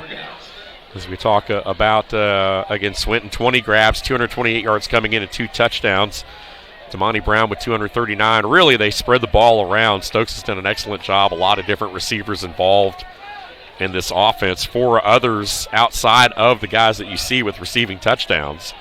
Offord with 2, Quillen with 3 as well. So, again, a lot of folks get involved. But now it's 2nd and 10 after the incompletion. Blazers bail out. This time pressure coming off the edge. Now going to try to throw this one back across the middle, and that one knocked away and nearly intercepted. Boy, nice job. That one open in the middle of the field. Always dangerous to throw back into the middle of the field as Stokes did right there. And never advised that late. Joko Willison on the stop as well. Diego Bremer, who went out on the injury earlier, is back in. As you see him there, he had a hand in that play too. So good to see him back out there. Big third down here. 51 seconds left in the half. If you're the Blazers and you're able to get them off the field right here, you may have to try to maybe come after a punt, or you may want to keep those timeouts. You got 3 timeouts. And it looks like West Florida's going to burn a timeout here as the play clock was winding down, and they wanted to save the yardage This will be a 30-second timeout. to try to keep this a 3rd and 10. And this is one of those downs where if you're the Blazers, you really can kind of pin your ears back a little bit. Certainly a situation where you feel pretty confident. Obviously, you got to put the ball in the air if you're West Florida. So have to see how both sides play this right here. Will Brandon Anderson, third-year defensive coordinator, will they bring pressure right here? And I know Coach Tremaine Jack, being an old defensive-minded coach, I'm sure he's probably having some communication in there as well and some influence. Oh, yeah, he wants to get a sack, right? He wants to force a punt. You know, anything can happen. They might snap it over somebody's head, and you never know. So that's why every second of the game is vitally important. Blazers are showing 4-man front now. They're walking out of it. There we go. 3 safety look again deep for the Blazers as well in the back end. Showing pressure. Let's see if they bring it. 3rd and 10. West Florida operates from their 45. Stokes going to wind up throw. He's got a man there. Climbs the ladder and makes the catch. An excellent grab that time by the guy that we were talking about, Corey Scott. What a catch that was. Climbing the ladder. Good patience in the pocket there with Stokes. Finding his man, and didn't have to worry about getting a foot down because he got his whole body down. Very talented young group of receivers. Corey Scott, just a redshirt freshman.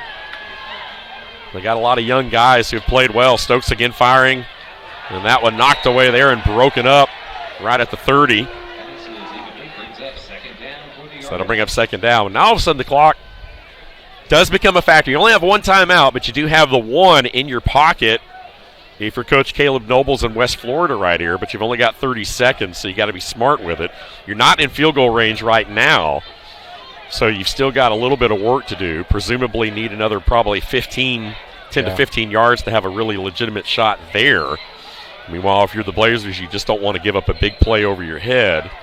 Longest being 36 on the season. They need to get the ball definitely, and I'm sure he can hit from longer than that, but West Florida needs to probably be in the 25-yard range for field goal opportunity here. Trying to set up something right here. Oh, knocked away. Wow. Receiver really decked on that one. They're running back out of the backfield. Diego Bremer had his sights on that one all the way. And that was just a big hit right there at the 40-yard line. And the injured Argonaut player, again, you see that coming out of the backfield. That was Lane. And that ball was a little bit behind him, so he had to adjust it to him. He was somewhat defenseless, but there was no head-to-head contact. It was a clean hit. And defender's face was up at contact. They're wanting that to be reviewed. Yeah, you can see right there Coach Nobles having a conversation with David White, the man under the white hat. And so now it is 3rd and 10 once again. And they were wanting that to be reviewed, but there was no targeting call on the play. We don't have booth review, right? Coach Nobles did throw a red challenge flag, so he wants this to be looked at. West Florida has challenged the ruling on the field of no targeting. All right, so booth review is not going to, we don't have booth right here, right? Coach can challenge it on the field, and that's exactly what happened. We'll have to see. We may have to see if we can. We showed the previous replay just a moment ago, and from my vantage point, it appeared that he had his face up, and it was to the chest area. It was not to the head and neck area. Right. It just looked bad because it was bang, bang play like that. So White Hats are going to go under the tent. As you can see in the background there, they're going to be in the tent looking at this. Yep. See Coach Tremaine Jackson right there. We'll have to see. This is really a big call in this game because if they don't get the challenge, then that's their last time out. Well, and the last challenge they'll have for the game. And the last challenge too. they'll have of the game as well, and we're still in the first half.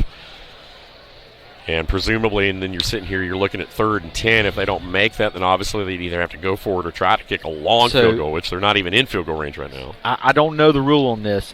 There was no flag thrown, right? So are they just challenging whether he's in or out of the game because there's no penalty yards going to be attacked onto this, or can they attack penalty yards on this in the review? Yeah. They did not throw a flag here. I don't know the rule. There wasn't on a this. call Was right not a call on the field. They're challenging targeting for him being kicked out of the game, I believe. I don't know if you can challenge and add penalty yardage. Maybe you can. I'm not sure.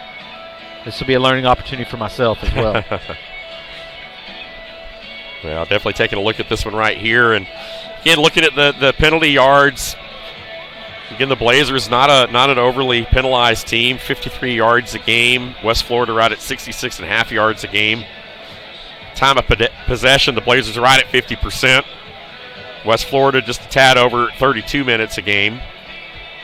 And you look at the season stats as far as total yards go, the Blazers have amassed 4,259 yards of offense coming into the game tonight. And West Florida 3,269. So both of these teams, as we talked about, offensively have done a great job this year. West Florida 36 points a game. Valdosta State, of course, the conference leading 44.7, which is also good for 4th and all of D2 as we kind of talk tail of the tape right here. And really two defenses that get after you. Valdosta State very much showing a lot of physical style to play defensively here tonight. We know what West Florida does with the 37 sacks coming into the game and 7 interceptions, 14 forced fumbles. They lead the nation, of course, in tackles for a loss and sacks per game, as we all knew coming into the game. But the Blazers up 14-0 right now. But this is a very pivotal call, and they're taking a lot of time looking at this, which makes you wonder, hey, what's the deal here? Do we know who the defender was? I didn't see who the defender was. Trying to pick up a number on that. Yep.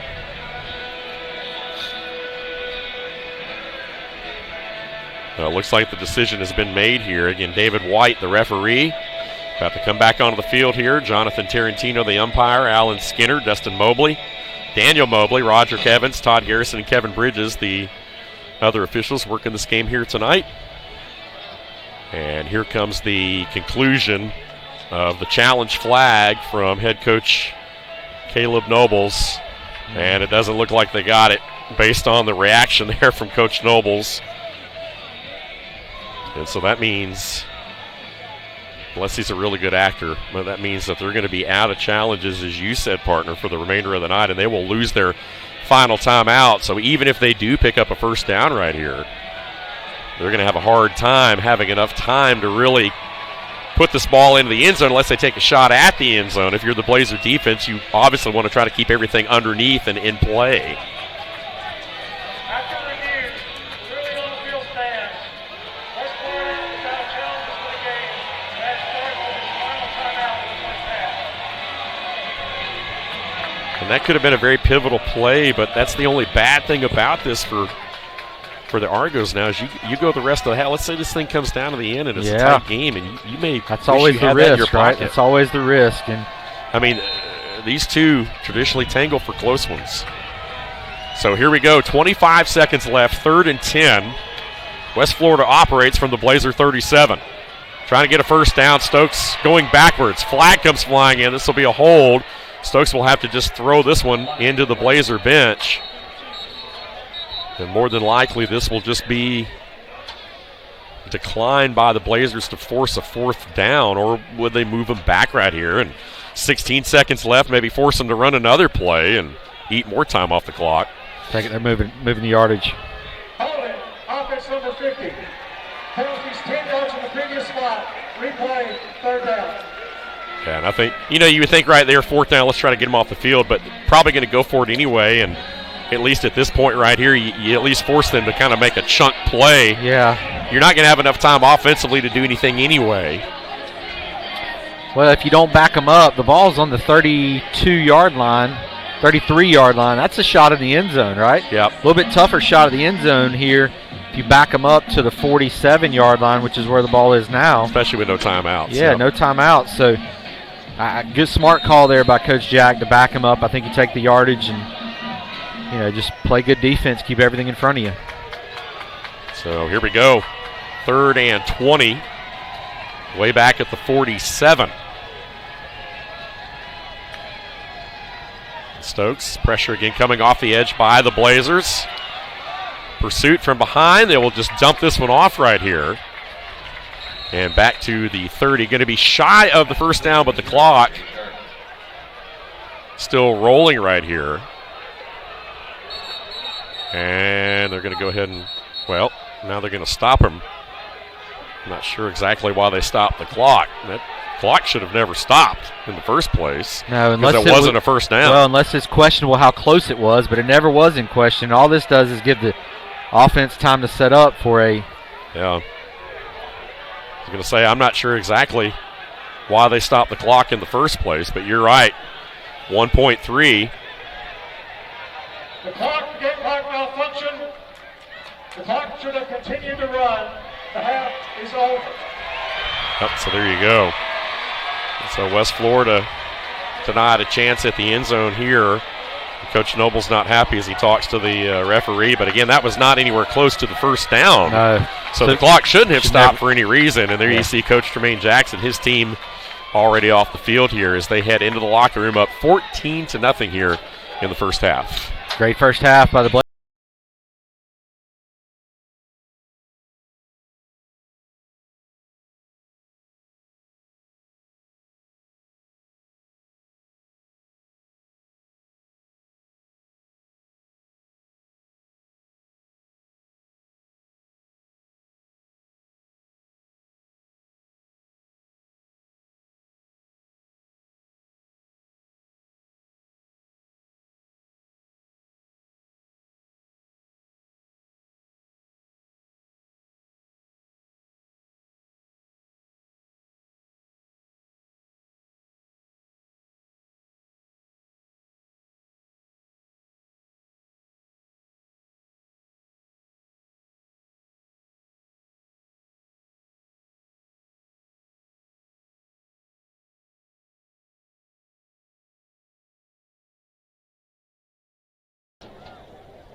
Valdosta State University, College of the Arts, and the Department of Music are proud to present the sound that ignites the South. Blazer fans, welcome back to the field, the Blaze and Brigade Marching Band. This week, the Blaze and Brigade is excited to perform music from one of our favorite Disney Pixar films. We hope you enjoy this medley featuring music from Coco, Ratatouille, Monsters, Inc., A Bug's Life, and Cars. This is Pixar Favorites.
this time, we would like to take a moment to recognize our 2024 Blazing Brigade seniors for their service and commitment to our ensemble throughout their time here at BSU. Please draw your attention to the front of the field and join us in honoring each of these individuals as their name is called. Piccolo player Olivia Adams. Olivia is majoring in ASL, English Interpreting. She is escorted today by Timothy and Mashawn Adams, along with her sister Ava Adams. Trumpet player Asa Ballard. Asa is majoring in music composition. He is escorted today by Jennifer and Andy Ballard. Percussionist Tucker Browning. Tucker is majoring in music education. He is escorted today by Mandy and Phil. Color guard member Haley Centavine. Haley is majoring in English. She is escorted today by Brandy Centavine. Color guard member Sakaya Chambers. Sakaya is majoring in health sciences. She is escorted today by Kayla Chambers, Jeffrey Chambers, and Crystal Smith. Color guard member Malia Gant. Malia is majoring in computer information systems. She is escorted today by Tanya Gant and her sisters Megan and Jayla Gant. Band staff member Callista Godwin. Callista is majoring in music with a minor in psychology. She is escorted today by Rachel and Mark Godwin. Baritone player Jayla Lewis. Jayla is majoring in psychology with a minor in music. She is escorted today by Sonia Baisden and Dwayne Baisden. Mellophone player Mary Hannah Moss. Mary is double majoring in ASL, English Interpreting, and music with a minor in theater arts and Africana studies. She is escorted today by Dr. G. David Moss and Tammy Moss. Trombone player Jalen Palmer. Jalen is majoring in biology. He is escorted today by Natasha and Will Palmer. Piccolo player Jasmine Rendon. Jasmine is majoring in business management with minors in entrepreneurship and operations management. They are escorted today by Anna Esquivel, Juan Rendon, and their grandmother, Tia. Color guard member Kaylee Sam. Kaylee is majoring in communication sciences and disorders. She is escorted today by Dr. Jim Sam and Jody Sam. Drum major Michelle Shackler. Michelle is majoring in elementary education. She is escorted today by April Lawson and Michael Shackler. Band staff member Kai Sco. Kai is majoring in music education with a minor in psychology. They are escorted today by Jennifer and Thomas Scow and their fiance, Nathan Runn. Band staff member Lindsay Sparks. Lindsay is majoring in psychology with a minor in music. She is escorted today by her high school band director, John Burge, and her sister, Brianna Sparks. Please give another warm round of applause to all our seniors. Thank you all for sharing your time and talent with us here at VSU. You will be missed.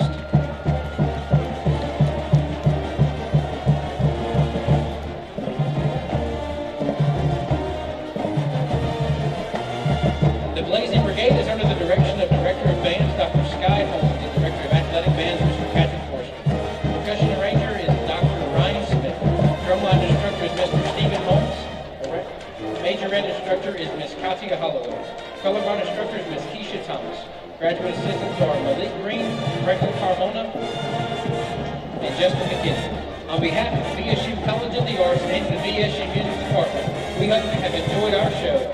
Go Blazers!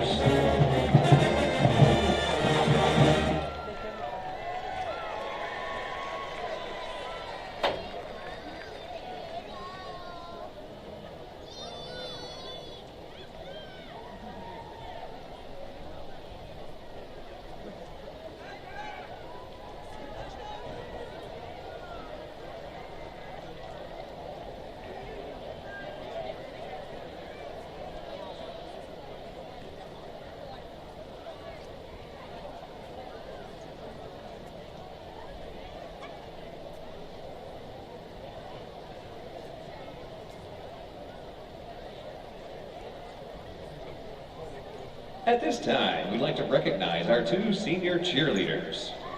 Our first senior is Jasmine Wade. The first-year cheerleader is an African native, Atlanta native that is escorted this evening by her mom, Jackie, and Dave Wade. The biology pre-med major is an SGA Senator, 2023 NPHC Vice President, and a member of Alpha Kappa Alpha Sorority Incorporated. Let's give a round of applause for Jasmine Wade. Our second senior is Jade Harper. The fourth-year cheerleader is a native of Miami, Florida, and is escorted by her mom, Candace Holloway, sister, Inria and Taraji, and her dad, Jerome Harper. Jade was a 2022 sophomore homecoming princess and is majoring in INDS and plans to work in the education field. Ladies and gentlemen, Jade Harper. Thank you to Jasmine and Jade for your spirited leadership cheering on the Blazers. We wish you the best of luck in all your future endeavors.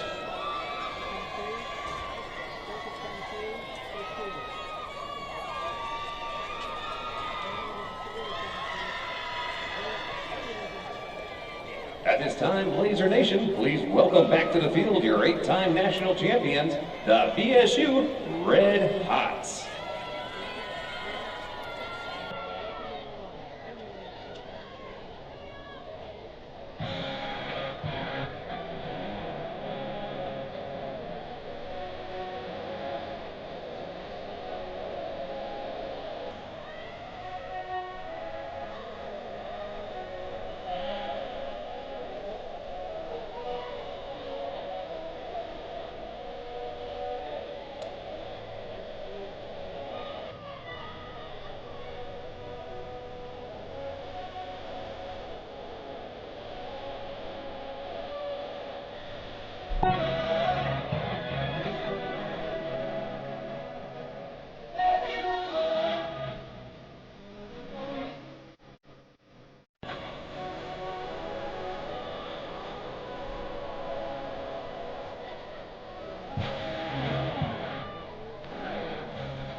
Let's give it for your BSU Red Hots.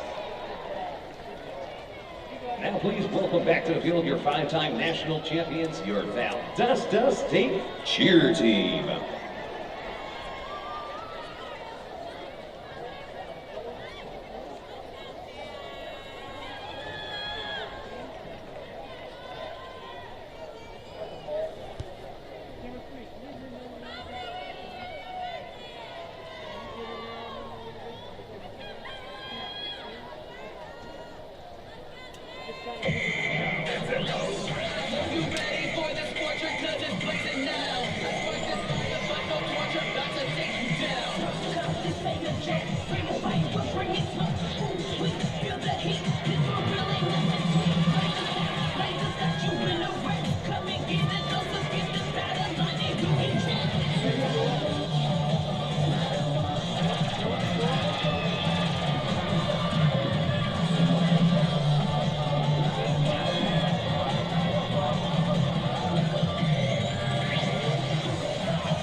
Let's give it up for your Valdosta State cheer team.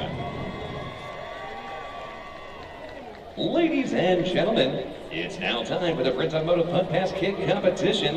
If you'll please help me welcome our contestant this evening, we've got Rylan. Rylan will have a chance to win $5,000 by making a field goal. But before they can attempt the field goal, however, they're going to need to kick the ball as far as they can into the opposite end zone, and then they'll throw it as hard as they can. Where that lands, they'll be able to then do the field goal kick, and if they are good with that field goal kick, they'll win $5,000 courtesy of Prince Automotive.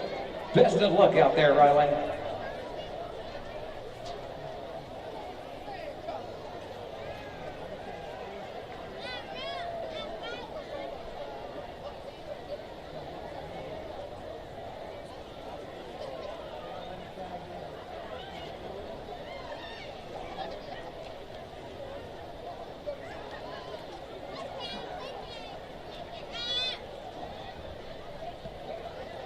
Rylan boots it. It looks like it's going to hit about at the 18-yard line. Rylan's going to have to throw it as hard as he can across the field. It'll be easy peasy, I'm sure. Come on, Rylan, let's see that arm.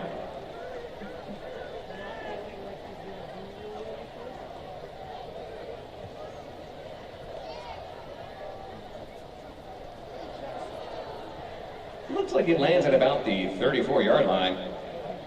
I hope you've got a leg in there. Let's cheer him on. Let's hear it for Rylan.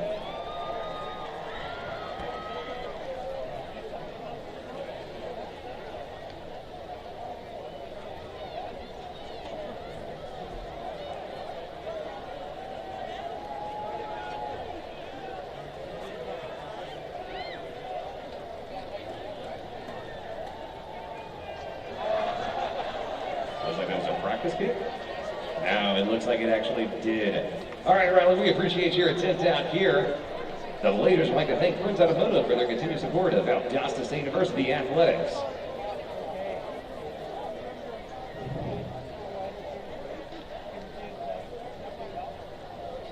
Be sure to visit Big Nick's concession stands located on the south concourse in the northwest corner of the stadium.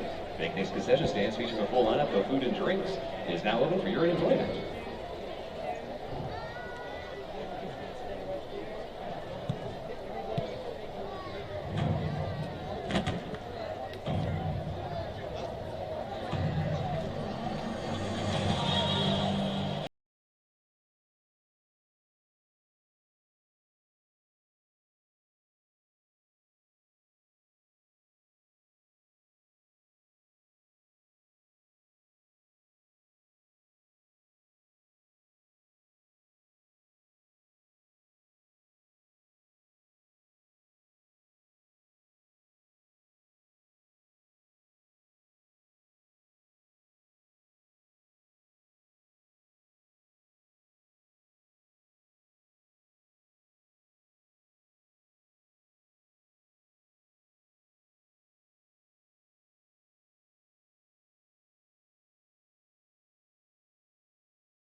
Yeah, I'm sorry. Oh, okay. I see where you're at. The B-State Club is the official color of the Argonauts Blazers. Members of the B-State Club support student athletes, enjoy exclusive benefits, access to VIP experiences, boost team success, and increase community impact. Be a part of a winning team. Be sure to visit bstateblazers.com/.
score at halftime as we get set to kick off the second half. And Taylor, what jumps out at you number-wise from that first half? Yeah, Sammy only 9 passing attempts. Really, that's uncharacteristic of a Blazer offense. 7 of 9, though, pretty efficient. Had the big long one there to Bullard. And then the balanced rushing attack between Sammy, Franklin, and Hester all gained 53, 26, and 22. Kind of spreading it out a little bit. Coach Jack there in the middle of the field, he's ready to go. Look at him. Well, the Blazers a half away, but still a long way to go here. West Florida, again, playing for their playoff lives here tonight. You know they're going to lay everything they got on the line here over the final 30 minutes. Of course, the Blazers won the opening coin toss, deferred to the second half. They turned away West Florida on their opening drive. Both defenses doing an excellent job throughout that first half. The Blazers, though, finally able to break through about midway through that second quarter, and they scored on their last 2 drives to make it 14-0. They open up the second half with the football, and this is Tyler Patterson who will boot it away. And this one a sidewinder that will reach the end zone, and it'll be a touchback for the Blazers. So we talked about it, Taylor, again, how important this opening drive is really for both teams. For Valdosta State, an opportunity to go up 3 scores possibly and really establish the momentum. And for West Florida, again, already trailing by the 2 scores, they can really ill afford to give up another touchdown at this point. West Florida does not need a long, sustained touchdown drive here. They want to get a quick 3 and out. And if I'm West Florida, I go back to the first half and start bringing the pressure, give him looks from all over just to really get Sammy off balance again. So James Robinson, that big guard in there in this offensive line. So the Blazers will go to work from their 25 to start this second half. And they'll do so on the ground in a big lane there for Blake Hester, who carries up close to the 35, going to be just shy of the first down, they're going to say, at the 34.5. Hester hit the hole hard there off the left side. Good block and pinch the end there and able to pick up good positive yards. It is going to be, your screen does say 1st and 10, but it's going to be 2nd and about 1. Blake Hester with 21-yard touchdown run there in that first half, over 50 yards for the half. On pace potentially for 100 tonight. They'll go back to him on the ground. Hester will have the first down up across the 37. That will move the chains. The Blazers with a good start to their opening drive of this second half. 2 little pops to Blake Hester and first down. Boy, Fred Norman, you see the big tackle getting off the ground there at the tail end of that play. 6'7", 342 grad out of Rossville, Georgia, and Ridgeland High School. Just a big body. Just rolled up on there at the end. He was all right. So 1st and 10, Blazers operate from just inside their 40. Pressure. Sammy, here's the pressure, as you mentioned. Going to take a one-on-one shot. It's got a man there, and great defense there, one-on-one down the sideline.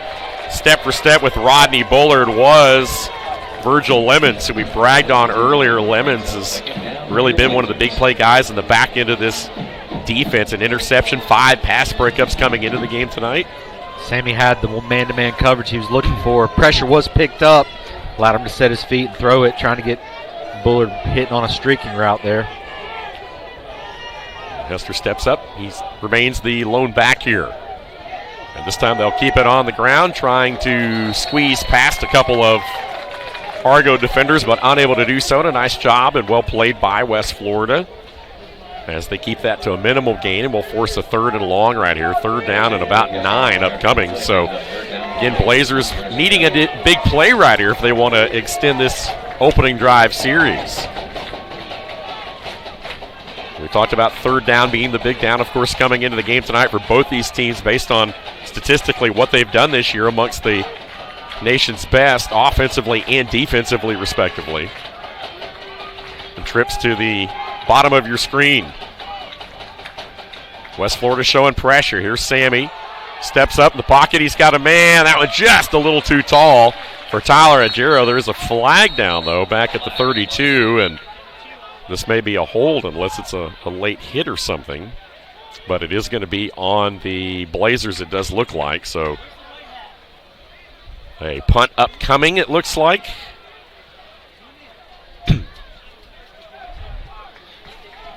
Holding, offense number 75. The penalty is declined.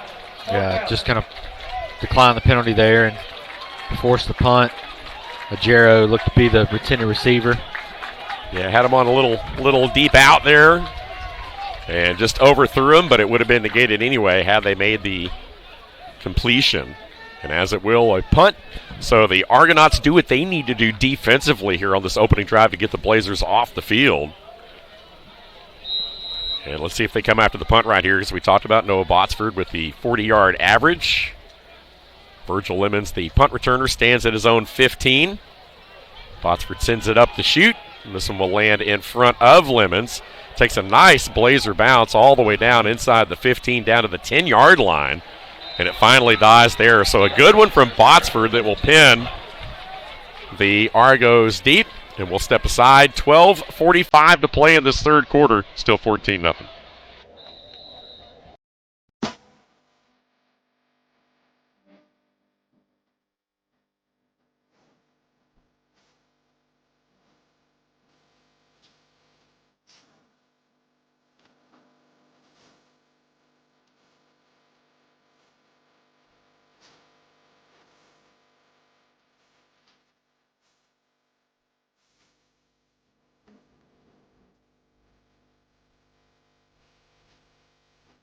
The Houston Clinic's history with Valdosta began over 40 years ago with Doctors Champ Baker and Kurt Jacobson on the sidelines with the Valdosta State Blazers. We've been there through VSU's 4 NCAA Division National Championships and 9 Gulf South Conference Championships. And we're still here today on the field providing VSU athletes with immediate sideline coverage. Congratulations, Valdosta State Blazers, for over 40 years of exceptional football.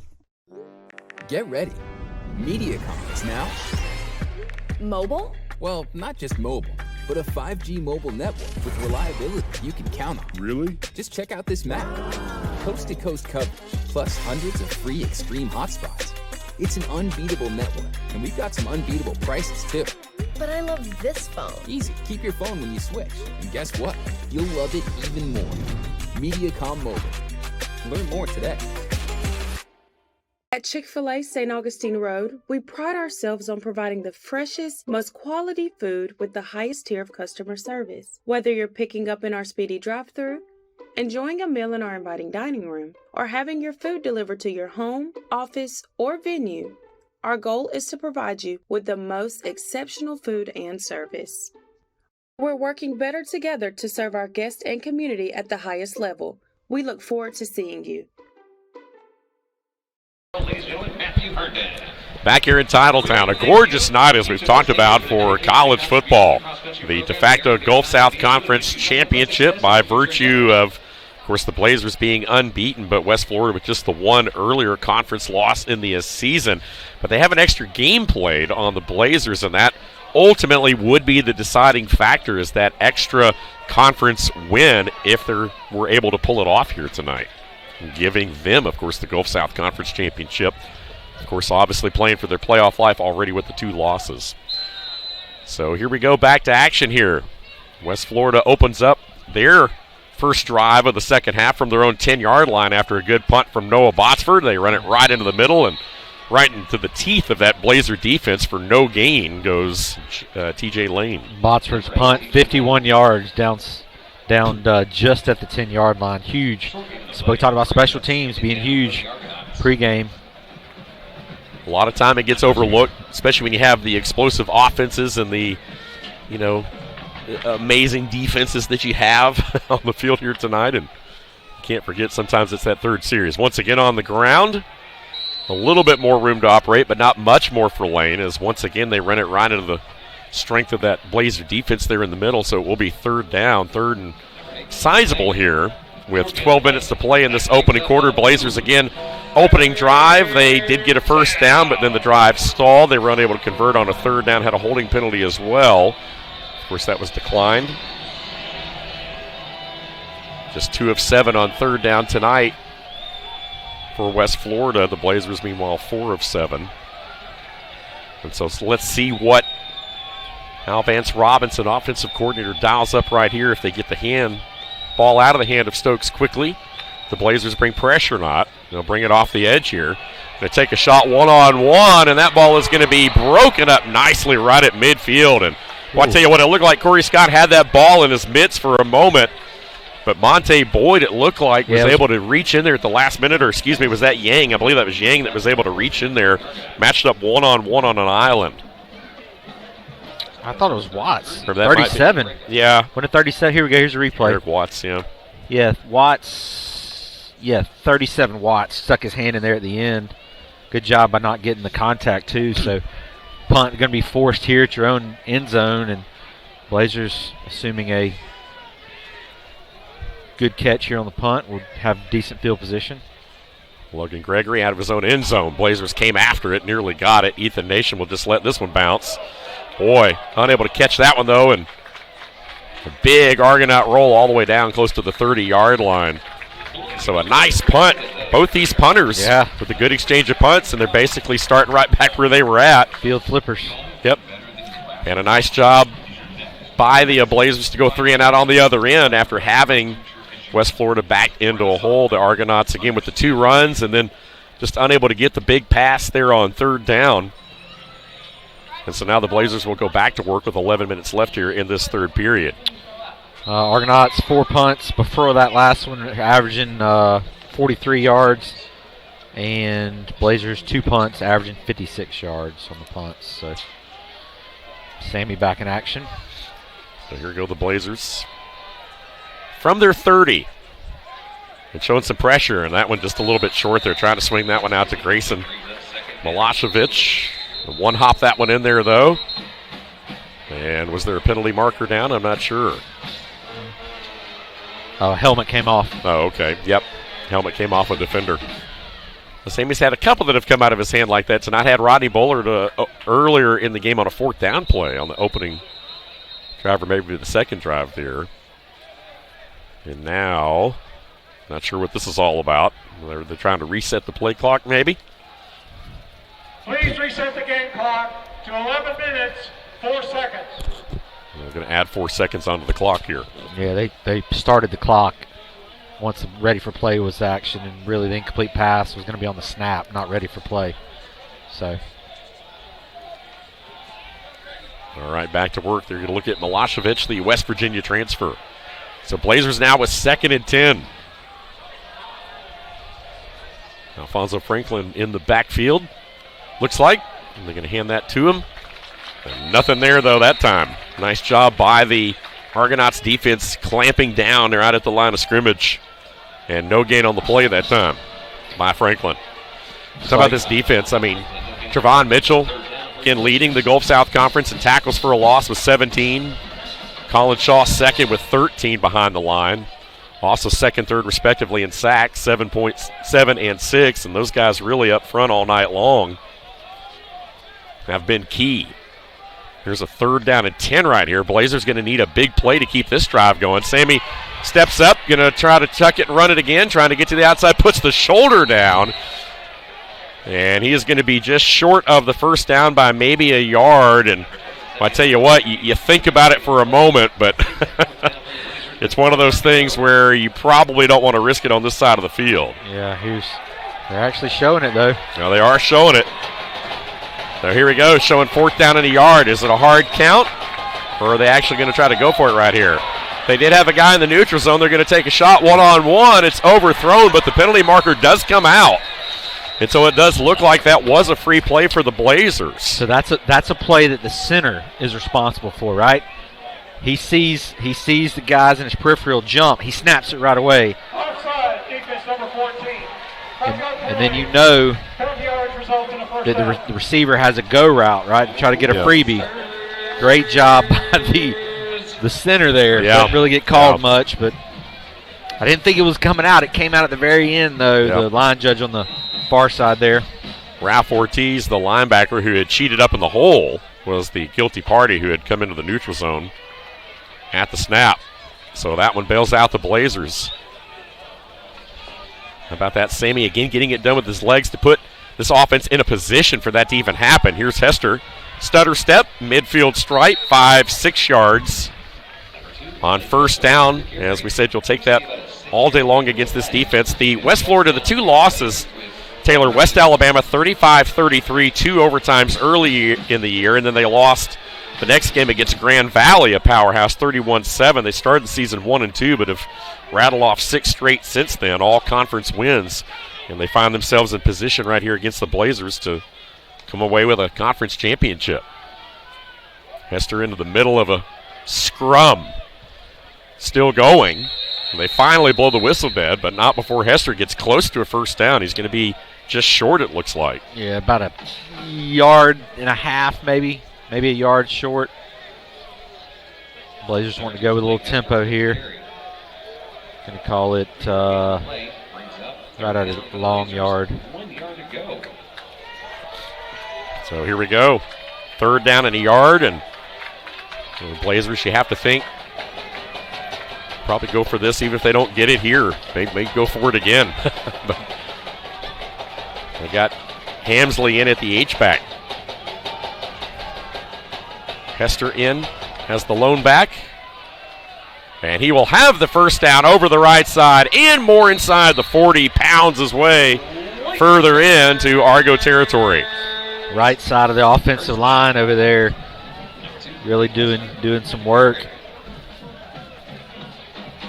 We talked about what Hester's done. Of course, he and Franklin as a 1-2 punch, much like what we've seen with Lane and Sharp on the West Florida side. And, of course, the two best offenses in the conference, basically, but also amongst the best in the nation. So a fresh set of downs inside the 40. Play action. Sammy looking down the field, now under pressure. Going to fire this one, just going to throw it out of bounds to avoid a loss, and a smart play that time by Edwards to just eat that one. Grayson was on an out and up trying to catch that linebacker on him. Sammy rolled out. Good job setting his feet and just chunking it out of bounds to avoid a sack. Sammy 6th in school history in passing yards, 6,639 coming in, 6th in TD passes as well with 55, and 6th in total offense, over 7,000 yards he's accounted for as a Blazer. Pressure off the edge. Had to get rid of that one quickly, but Milosevic able to make the grab, and then the helmet comes off with the tail end of that play. Sammy had to get rid of that ball obviously quick with the pressure bearing down uncontested off the edge. Yeah, he knew. He checked. You saw the check where he tapped his helmet.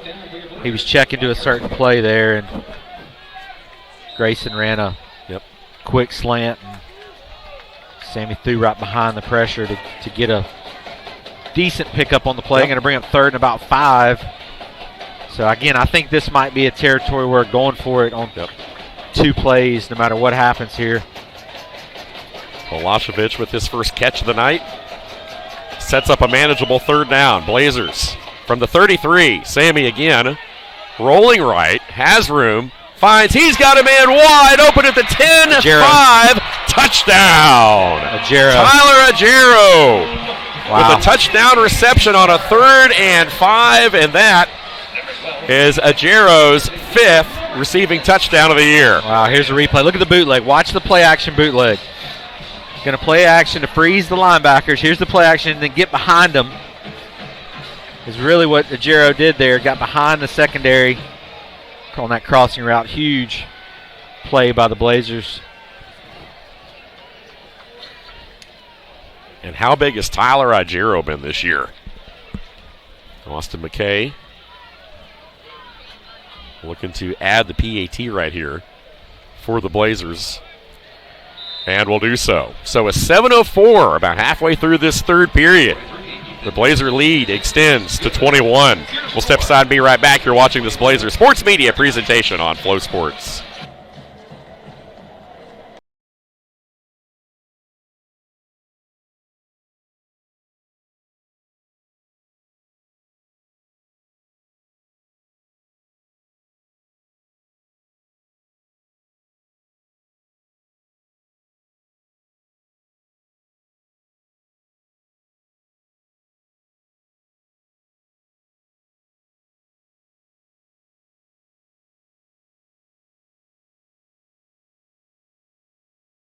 Sports fans, we pack stadiums, arenas, and local gyms every day.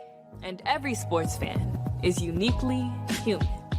Seeing each play with your own eyes, triggering your own emotions. And as humans, we won't agree on every call. but we can act with empathy and consideration. So put yourself in the official shoes. Be more than a fan. Be officially human.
Well, the Blazers have scored 5 touchdowns on the ground in the last 2 games, each game, if that makes sense. But Sammy Edwards has gotten it done through the air twice tonight to go along with the 1 rushing touchdown the Blazers have, and they lead at 21-0. Dave Garner, Taylor Biddle back here with you. That last one, 33 yards to Tyler Igero. We talk about how big Igero and Rodney Bullard, and who would have known those 2 rotational guys last year who certainly played some quality snaps and able to pick up a lot of catches, but they would be the lead 2 this year and be as good as they are. They had Ted Hurst playing in front of him, who now is the leading receiver for Georgia State. Right.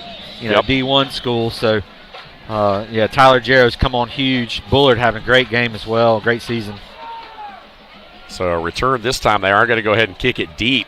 And another chance right here for Sharp, who has had 30-something yards. This time, though, caught right around the ankle shy of the 30. And if you're the Blazers, you'll take that. A nice job on special teams to get down there. Yeah, once again, Jalen Johnson making a tackle there. Kind of a second or third tackle he's made on special teams.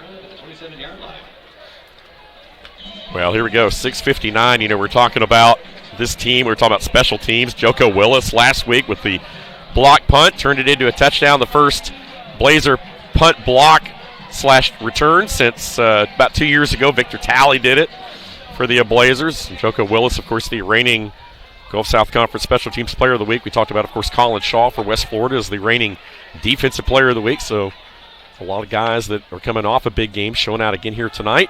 Play action. Stokes going over the top. He's got a man wide open. Makes the catch into Blazer territory. Down at the 14 is Swinton. And that's a big play over the top right there. Swinton, had he kept his feet, Javon Swinton might have taken that one to the house, and that's a big play. Yeah, here's the replay. Look at the read option. Give the read. Get the linebacker to bite up, and then you got the free safety there. Elder just kind of getting sucked in a little bit and throw it over the top of him. So one play, they're in Blazer territory. Yeah, nice little double move right there by Swinton. This time they'll keep it on the ground, trying to turn the corner. And nothing doing, though, for Sharp that time. Again, Jay Sharp, the redshirt junior, out of Birmingham, Alabama, the 5'9", 170-pounder. Trying to get to the edge, but the Blazers, for the most part, have done a nice job on the perimeter. That last play won't sit with Elder. No, he ain't going to be happy about it. One of the leaders on the defense, too, is Elder. He's been all over the place. Leading tackler amongst the leading tacklers in the conference. 2nd and 10, though, after no gain. Argo's got something working, but they need points. And that clock is certainly not their friend as we start to get into the latter part of this third quarter already. Little play action right here. Stokes going to take a shot one-on-one, but overthrew everybody, including the defender there. And no one in that zip code, and so it will fall harmlessly, 3rd down.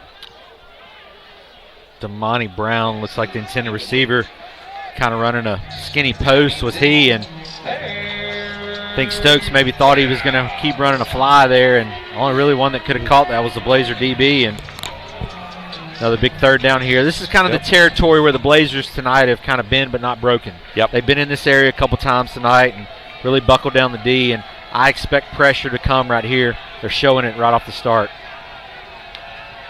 See if they dial it up. Going to back off here a little bit, trying to throw one over the middle. That one caught. It's going to be maybe short of the first down, or is it going to be? It's going to be close, but not quite. Calling fourth. First down, so it will be fourth down, and they're trying to get some bigger bodies in right here. Obviously going to go for it, down 21 with 5 minutes to go. They haven't been an incredibly successful team on fourth down this year, just 35% coming in. Meanwhile, the Blazers have only allowed 33%. 0 for 1 tonight. 0 for 1 tonight on fourth. In motion. Straight ahead. Stokes going to try to keep it. He will have the first down, breaks the tackle, and he will take it to the house. Blazers missed a tackle at the line of scrimmage, and Stokes made him pay for it. And so not only a first down, but a touchdown, and that puts the Argos right back in this thing. Yeah, just fake. Here you go. Going to see it. Fake the read option here, and decided to keep it. Read the corner, the defensive lineman biting down and made the guy miss on the perimeter. So that's going to be a 31-yard touchdown run by Stokes. And now Patterson will look to add the PAT and does so. 4:53 left here in the third quarter. A ball game again in Titletown. Don't go anywhere. Again, West Florida, not much life offensively all night long. Sometimes it just takes one play to get you going, and they got it right there. So 21-7, back to a two-score game. We keep the action right here for you with 4:53 to play in the third quarter. And how big of a play right there when the Argos needed it to stay in this game. Well, you bring in the big bodies, right? You maybe think, well, hey, we're just going to try to get a bunch play and push it forward, and then you run a read option, keep your quarterback on the edge, and all he had to do was make one guy miss. And he did so, and then it was off to the races. He showed what he could do with his feet. Did Stokes there. So, yeah, you're back to a two-score game. And offensively, if you're the Blazers, you need to make sure that you don't want a 3-and-out here and punt, right? You want something to sustain a drive, put some points on the board, even if it's a field goal. Get it back to a 3-score game. Super Region 2 rankings. Again, the Blazers came into the night number 1, followed by Wingate, and then West Al, fellow conference member, who wrapped up their season, of course, with a victory. Carson Newman, Lenore Ryan, who the Blazers played last year in the quarterfinals, and then, of course, don't bring that game up. West Florida back at number 8. Don't bring the Lenore Ryan game up. You know, back in the mix. There could be a little revenge factor there, maybe, depending on how the brackets play out. Yeah. But nonetheless, though, again, a long way to go still in this one right here. And the Argonauts are a team that no one's really been able to necessarily put away this year. They've always been right there in it, and the Blazers will have a chance at a return here. 20, advancing up across the 24 to the 25-yard line goes Alfonso Franklin, who's also a pretty good returner in his own right. Average, of course, coming in on the returns there, right at 27.7 yards.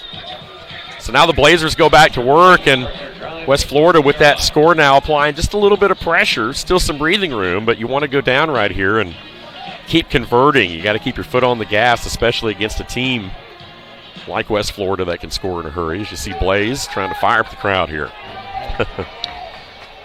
Coming over to the band section was Blaze. So Edwards back to work. Blazers work from their own 24. On the ground, Blake Hester, big running room. Shoots through a hole, 40-yard line plus, and a first down run by Hester. Graham Craig could not have called a better play there. Pressure was coming off the right side. Well, hey, guess what I'm going to do? I'm going to run it right to that hole. Watch him run it right there. The kick-out block by the tight end. Great play call right there. Yep. Understanding situation, understanding tendencies. Good job by Graham Craig calling what he needed to there. So 1st and 10, Blazers, fresh set of downs. Once again on the ground, Hester trying to slip through a crack. Not much of one there, but still picked up positive yardage on first down. Maybe close to 4 yards or so. Still not a bad job. 3rd and 7, we'll call it a gain of 3. In the 9th meeting all time, as we talked about, between these two, Valdosta State leads the series 5-3. Last year, of course, VSU snapped a 3-game losing streak to the Argos with a 31-28 win in Pensacola. 2nd and 7 after that gain of 3. Hamsley in at H-back. Once again on the ground, straight ahead, Not a whole lot doing here, though. A nice job by the Argos in the middle to stack that play up for no gain, and now you're forcing 3rd and long again. Noah went off limping right there. Tight end went off limping right there. The crowd's kind of getting into it here for the Argos, and if you're the Blazers, 3rd and 7. Got to be thinking something beyond the sticks here. Nothing short of the sticks. And if you're the Argos, you got to be disciplined too. Sammy has 6 of 10 tonight are the Blazers on 3rd down. Sammy's been able to run too in these situations, so you got to be mindful of number 12. Once again, Argos showing pressure. Sammy going to swing it out of the backfield quickly. Flag comes flying in. And Blazers will have the first down pending the penalty, but this one may very well be coming back. That penalty down at the 43. Yeah, against the Blazers. Maybe. It was enough for a first down, though.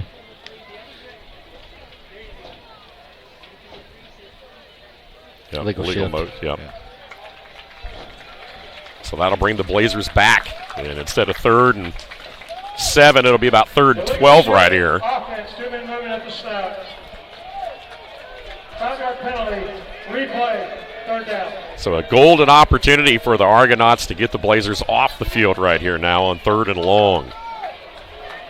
And clock down to 2:39 here in this 3rd quarter. The Blazers need a big play, but you got to wonder how aggressive they'll be here. Well, it definitely appears to be a passing play. Look, pressure, they're showing pressure. Do they back out of it? It may be a screen opportunity here. Giro in motion, going to swing it to him, trying to set up a little screen there, but nothing doing. Big hit from the back end. That was Donovan Barnes, the safety from Tallahassee, Florida. Slingshot right into Tyler Agero for no gain. He may have lost a yard on that play, and boy, had it read all the way. I think it was 9. Yeah, Canterbury, excuse me. Yep. Canterbury. Yep.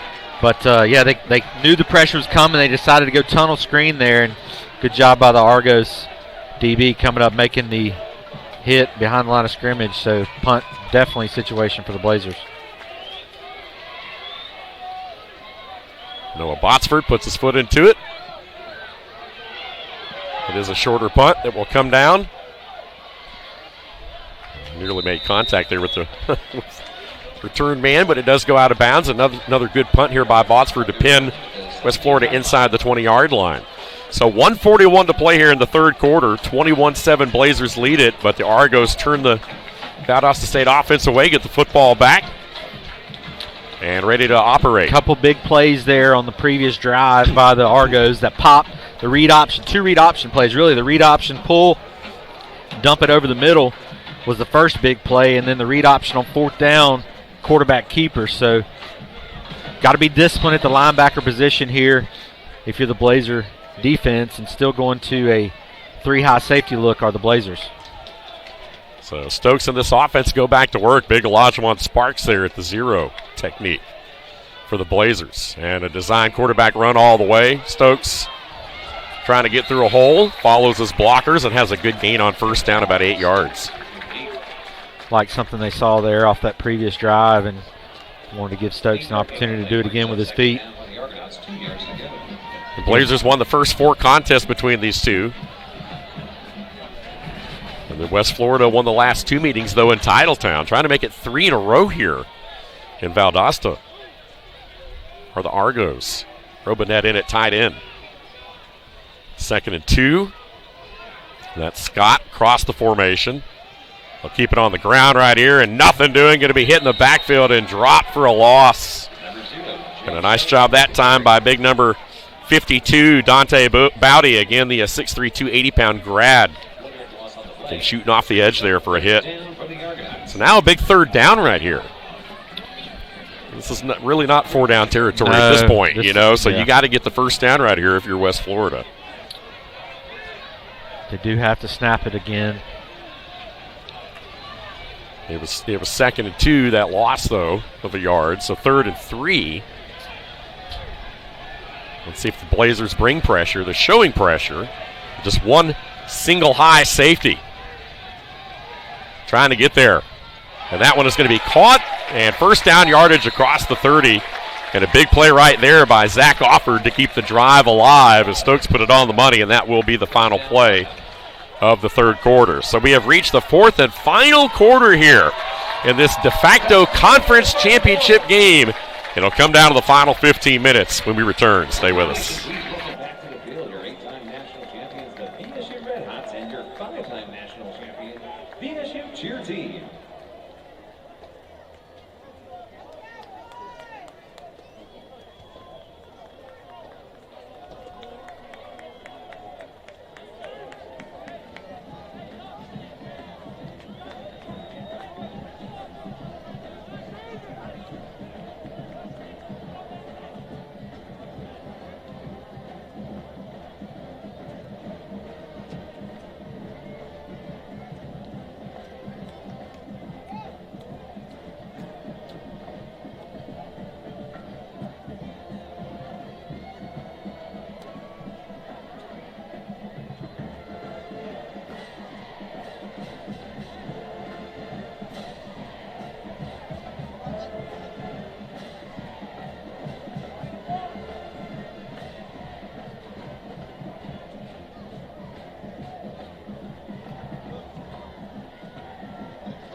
Give it up for your VSU Red Hots and your VSU Cheer Team.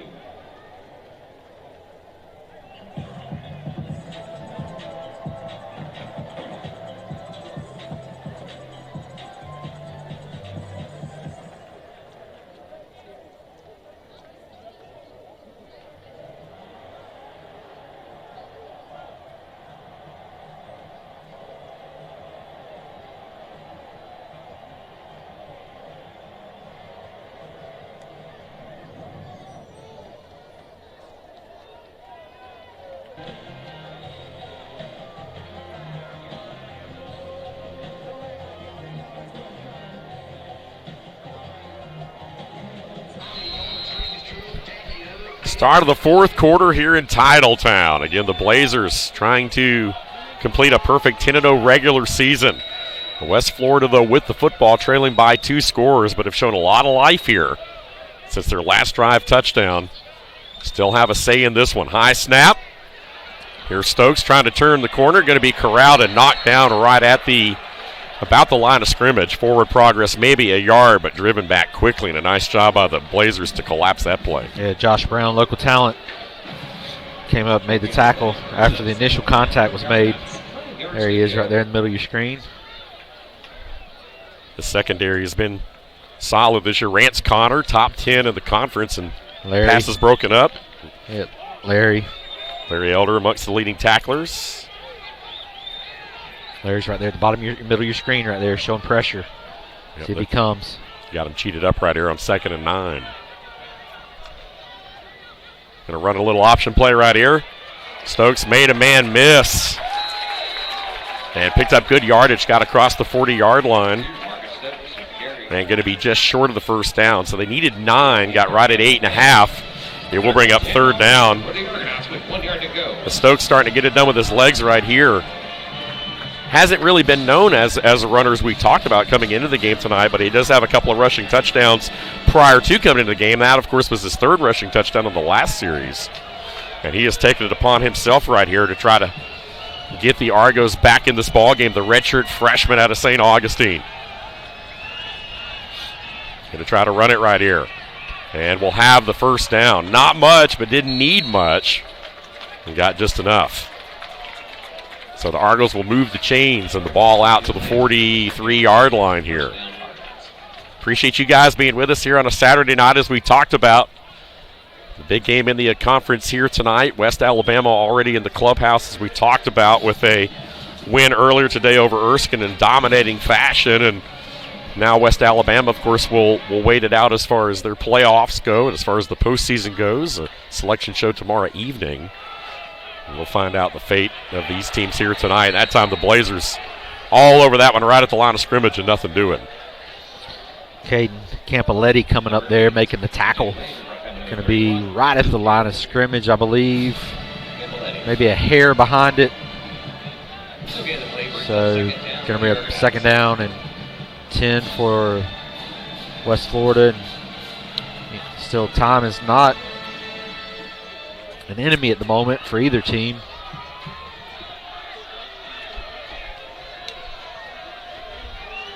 Twins to the near side of the formation. Stokes looking to throw. Going to throw this one up one-on-one. Has a man there, but just beyond the outstretched fingertips right along that sideline. Well defended.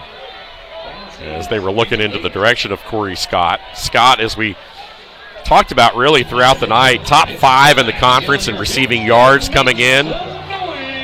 Yards per game and also yards per catch at 18.8. Has been one of the conference's top receivers throughout the season. He and, of course, Rodney Bullard of Valdosta State statistically. Here's 3rd and 10 right here. Blazer crowd on their feet making some noise. Here comes the pressure. Going to sling this one out.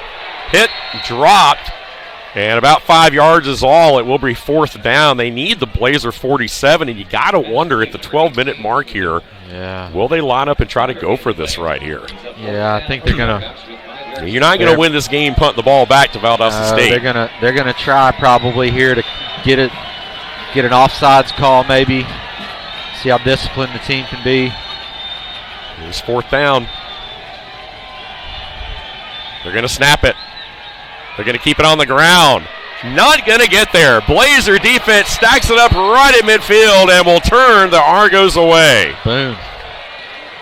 Man, I really thought they would have tried to jump us with a hard count or something there, but wow, they thought they could get it on the ground, and the Blazer front steps up big, much like they've done this season. Joko Willis, number 40, one of the first guys there being congratulated off the field, and Jay Sharp again keeping it on the ground. You understand that when you need maybe 2-3 yards, 5 yards, so that's an awful lot to ask in that situation. Well, and even with the punt yardage they've had, I figured they were going to probably try to draw us and then maybe even take a penalty there. But then to run it? Yeah, in the middle. I mean, if you're going to do that, let's run a slant or something. Yeah, get out on the perimeter. But the Blazers will take over at the midfield stripe with 11:32 to play in the ball game. And going to throw this one out right here. Ajero makes a move, foot in the carpet, gets down, good yardage on 1st down. We talked about, the fact that West Florida hasn't been a particularly successful team on 4th down this year, just 35% coming into the game. They haven't done great on 3rd down here either tonight. It hasn't been their friend, and again, it's just caught up to them a little bit here a couple of different times. 3rd down efficiency, West Florida 4 of 12, and on 4th down they're 1 of 3. And so the Blazers taking advantage of that. Now they'll run the clock as much as they can, but they'd like to have another score as well. They're going to try to stay probably mildly aggressive right here, you would think. Sammy still throwing the football. Quick slant. Got a man. 1st down catch over the middle. Ajero again inside the 40. Yeah. Back-to-back plays to Ajero there. A receiver that Sammy can trust. And really just good job of Sammy by putting it where only his receiver could get it. It was going to be incomplete if possible. Went down, made the reception just beyond the sticks, and so keep the chains moving there. 1st down for the Blazers. Xavier Williams will come to the wide side of the near side of the field. Bullard in at the top of the screen. Ajero in the slot. To the left of your screen, Alfonso Franklin, the lone back. Sammy hands this one off. Franklin stays on his feet. His tail end never touched the ground as he was rolling over that defender. You saw him kind of roll over and lunge forward and pick up a couple more yards there. So with the clock where it is and a 2-score lead and driving into opponent territory, you'll take 3 yards. You'll take some of those tough yards to try to grind the clock. And well, if you're the Blazers offense, you need to be thinking of, just at least 3 here. Nothing, no turnovers, no interceptions, anything that can swing the momentum, especially on this side of the field. Showing run blitz right here. Going to throw this one out. Great call. And a completion and a catch for Igero. And that will be another Blazer first down, it looks like. It is. Again, Argos brought the pressure right in Sammy's face. And when you do that, hey, I'm a seasoned vet. I'm going to just throw it right behind you to my guy running a slant, who's pretty sure-handed, by the way. That's Tyler Igero there. Pick up another first down. So back-to-back slants for first down pickups by Igero. Yeah. And you don't have to be in a hurry right here, obviously. You can kind of work that play clock a little bit as well. As the Blazers already have it down to 9 minutes now in the game. First down inside the 30. Play clock down to 6 seconds before they snap it. Franklin with a burst and was a shoulder pad away perhaps from taking that one to the house there. Nice job by Walker Robinson just to hang on to some cloth and sling Franklin down for a minimal gain. It could have been a lot more. Yeah, Walker Jr., 5'11", 225-pounder out of Fort Walton Beach, Florida. Really just grabbed the shoulder there and was able to keep the Blazers out of the end zone.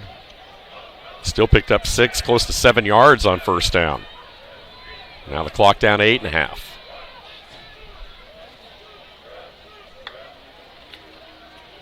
Franklin again, straight ahead, just puts that shoulder down and buries his way forward. It looks like he'll have another first down inside the 20. Someone's headgear came off there. Center. Yep. Little Flowers may have to come out of the game for a play, and he will. So check that now, because you got to make sure you have a clean exchange here with the new center coming in. Of course, that is number 60 right there. Again, that's Trey Cameron, the 6'1", 270-pound junior out of Warner Robins just up the road. But it is a Blazer first down. And the clock continued to roll now under 8 minutes. A real drive killer right here so far. Claps the hands. Alfonso Franklin picking a hole, breaks a tackle. Slip stick. The A button. Franklin a step away from the end zone on that one will set up first and goal. 28, I believe. Redshirt sophomore DB out of Tampa, Florida, made the tackle there to save the touchdown. Could be 29. I could be reading that wrong, but regardless, first and 10 for the Blazers, and again, not in any hurry. First and goal right here. Blazers smelling blood. West Florida with their backs against the wall right here, and you know they'd like to take as much time off the clock here as possible. Alfonso Franklin stays in as the lone back. West Florida showing run blitz. And they run it right into the teeth of that blitz, but they get behind that big offensive line who pushes forward and will put Franklin down to the 1 foot line. Golly. I thought he got in there, but they're going to mark him just short, but that's not the worst thing in the world that could have happened, because you get to run off another 30, 40 seconds. Might be worth the challenge flag.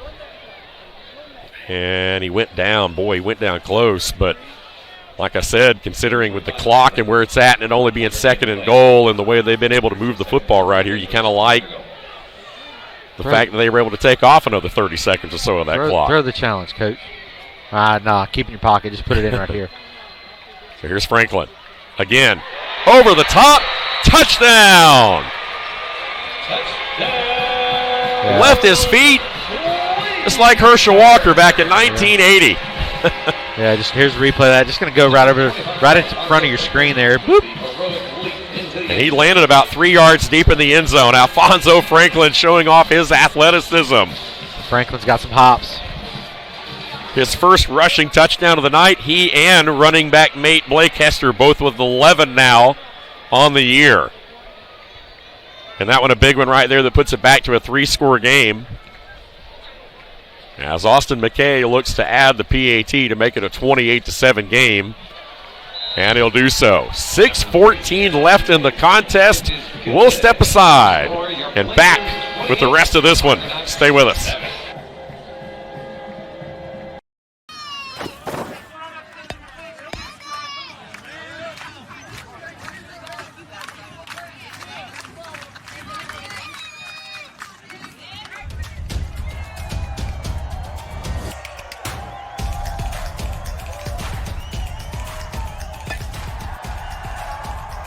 Synovus is the bank that helps you step up to the plate for your big league dreams. Get there with Synovus.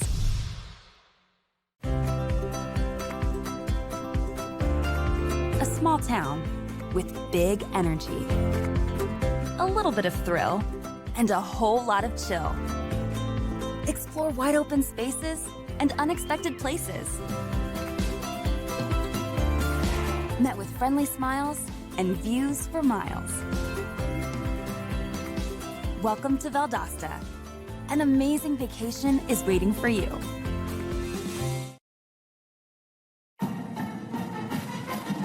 Hey Blazer fans, Williams Hotel Group is South Georgia's hospitality headquarters with 8 award-winning hotels in Valdosta. Williams Hotel Group has everything to meet your lodging, event, and meeting space needs. Come see us at any one of our conveniently located properties off I-75, exits 16 and 18, or visit us at williamshotelgroup.com. And as always, go Blazers! There's a place deep within the longleaf pines, a place that's like no other, a place where championships are won, a place where heroes are born. And for the lucky few that have walked among its palms, it's a place that we call home. Valdosta State University. So the Blazers back in control with 6:14 left on the clock, and again the West Florida offense unable to convert the fourth down earlier in the quarter, and that really came back to bite them, setting up the Blazers with the short field. You're right at midfield there. They gave the ball up. Again, both teams in this ball game with marginal fourth down calls, 4th and 5. You know, the first half the Blazers had theirs, and then right there West Florida had theirs called. So back to a 21-point lead, getting late in the fourth here. This one again returned by the back from the 20-yard line right here, staying on his feet and still bullying forward across the 30-yard line. And so with 6:04 to play, the Argonauts have a lot of work cut out for them. It was, of course, presumed coming in at 7-2 with those 2 losses that, much like we see with the discussion with the 12-team playoff at the FBS level, that third loss may very well. They are quality losses, though. Think about the 3 losses they do have. If you're talking about a regional standing, I doubt they get in with 3 losses, but you got losses to West Alabama, pretty good football team. Yep, double overtime. Grand Valley State, pretty good football team. And then if Blazers are able to hold on here and win, that's a another pretty good football team. Yeah, so you definitely have the resume, right, yeah, if you're the Argonauts. But it'll be hard, though. And getting a little reverse right here, a little trickeration, trying to throw the football, and Stokes going to be brought down hard. Ball squirts out, but they are going to say he was down back inside the 10-yard line. He got slung down hard and is up gingerly is Marcus Stokes. But that play, a little razzle-dazzle there, trying to go to the bag of tricks with the offense struggling a little bit, and Stokes just didn't have anywhere. His eyes just couldn't get downfield quick enough to even think about throwing that football as the Blazer pressure stayed relentless. They brought it. Those plays take a long time to develop. They are big hitters if you can get them off. But, again, the long developing plays right here are going to bring up 2nd and forever. 2nd and better than 20. Stokes going to try to fire a ball. That one a little bit high. Caught. Wow, and that's a very good pickup. That puts them right back in a normal situation right here. So from 2nd and 26 to 3rd and about 5. Yeah, so they pick up about 21 yards on that reception by Zach Offord right here. Take another look at it. Again, just rolling, and Offord able to settle into the middle of a bunch of Blazer defenders. And the clock is rolling right here. It's obviously 4-down territory if they don't get it right here.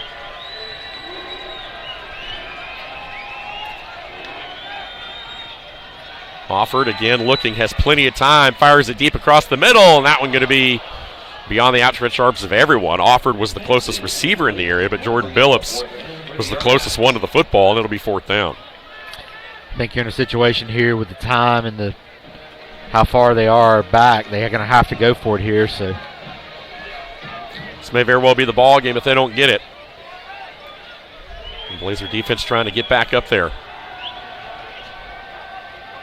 No penalty marker. Pressure coming off the edge. Just going to throw this one up one-on-one. Boyd is there and just let that one hit the ground. And 4th down. It's actually good that he didn't intercept that. Believe it or not, it's probably.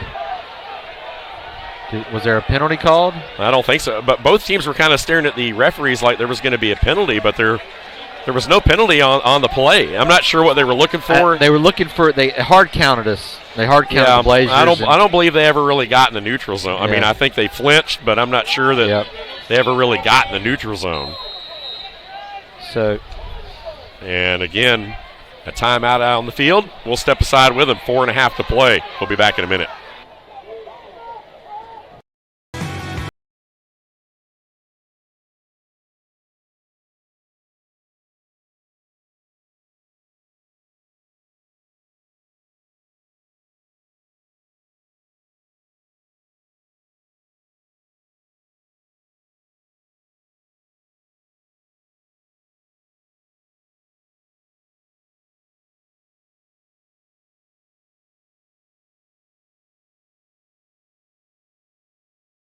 Sports fans, we pack stadiums, arenas, and local gyms every day.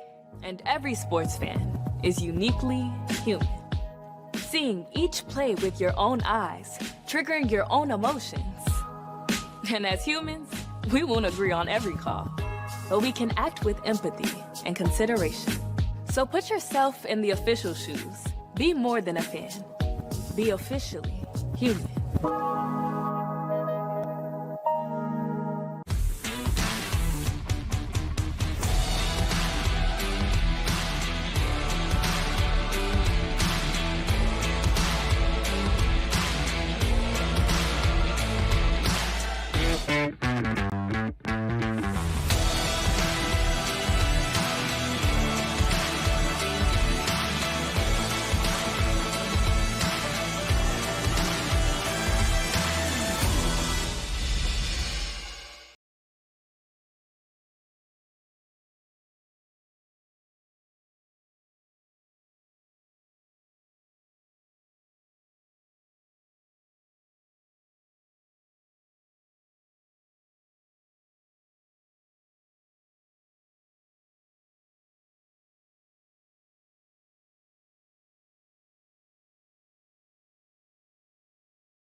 Four and a half minutes left here in the ball game. The Blazers with the football in a 28-7 lead. Dave Garner alongside Taylor Biddle and the rest of our Blazer Sports Media crew as the Blazers try to complete a perfect 10-0 regular season on their way to an outright conference championship. Sammy just going to tuck it and run right here, and a little contact there at the tail end of that play, but will not draw a flag. Sammy loses his headgear, and so he will have to come out for a play, and Seth Smith will have to come in and take this next snap. A little bit of contact on the backside. I'm not sure there was a lot there. The Blazer crowd obviously making some noise there. But well, the part I don't like about it is he gave himself up. He feet first slid. Watch the feet first slide here. Yeah, yep. Already showed it. Feet first slide, then he came in on top of that. I mean, you don't want to get your quarterback hurt in a situation like this. Clock rolling right here. So we see again Seth Smith is taking some limited snaps this year and hand this ball off. And Blake Hester trying to find a gap over the right side that wasn't there. And so the clock will roll here. Play clock, though, resets to 40, and we're inside 4 minutes here in the contest. And the Blazers, again, needing a big third down play right here to keep this drive going, but more importantly, they really want to keep the clock going more than anything. So even if they don't get this, they at least want to keep that clock rolling and try to punt West Florida deep with that 3-score lead. Here we go. Argos jump across. Free play right here. Sammy just going to look downfield. He's going to scramble. Ooh. And he got pulled down there. Nice play on the edge. Sammy trying to run for the first down away from the play there, but they will have another chance at it. It's kind of a dangerous play till you see Sammy kind of land awkward with the way that he was. Number 3, 5 yards from the previous spot. Replay, third down. So the problem with that one is we didn't have any receiver on the near side of the field to run the go route. So Sammy just rolled out because where the pressure was coming, all his receivers were to his left. So when you hard count like that, you want to go route and wasn't able to do anything. So just wise move, tucking it and running.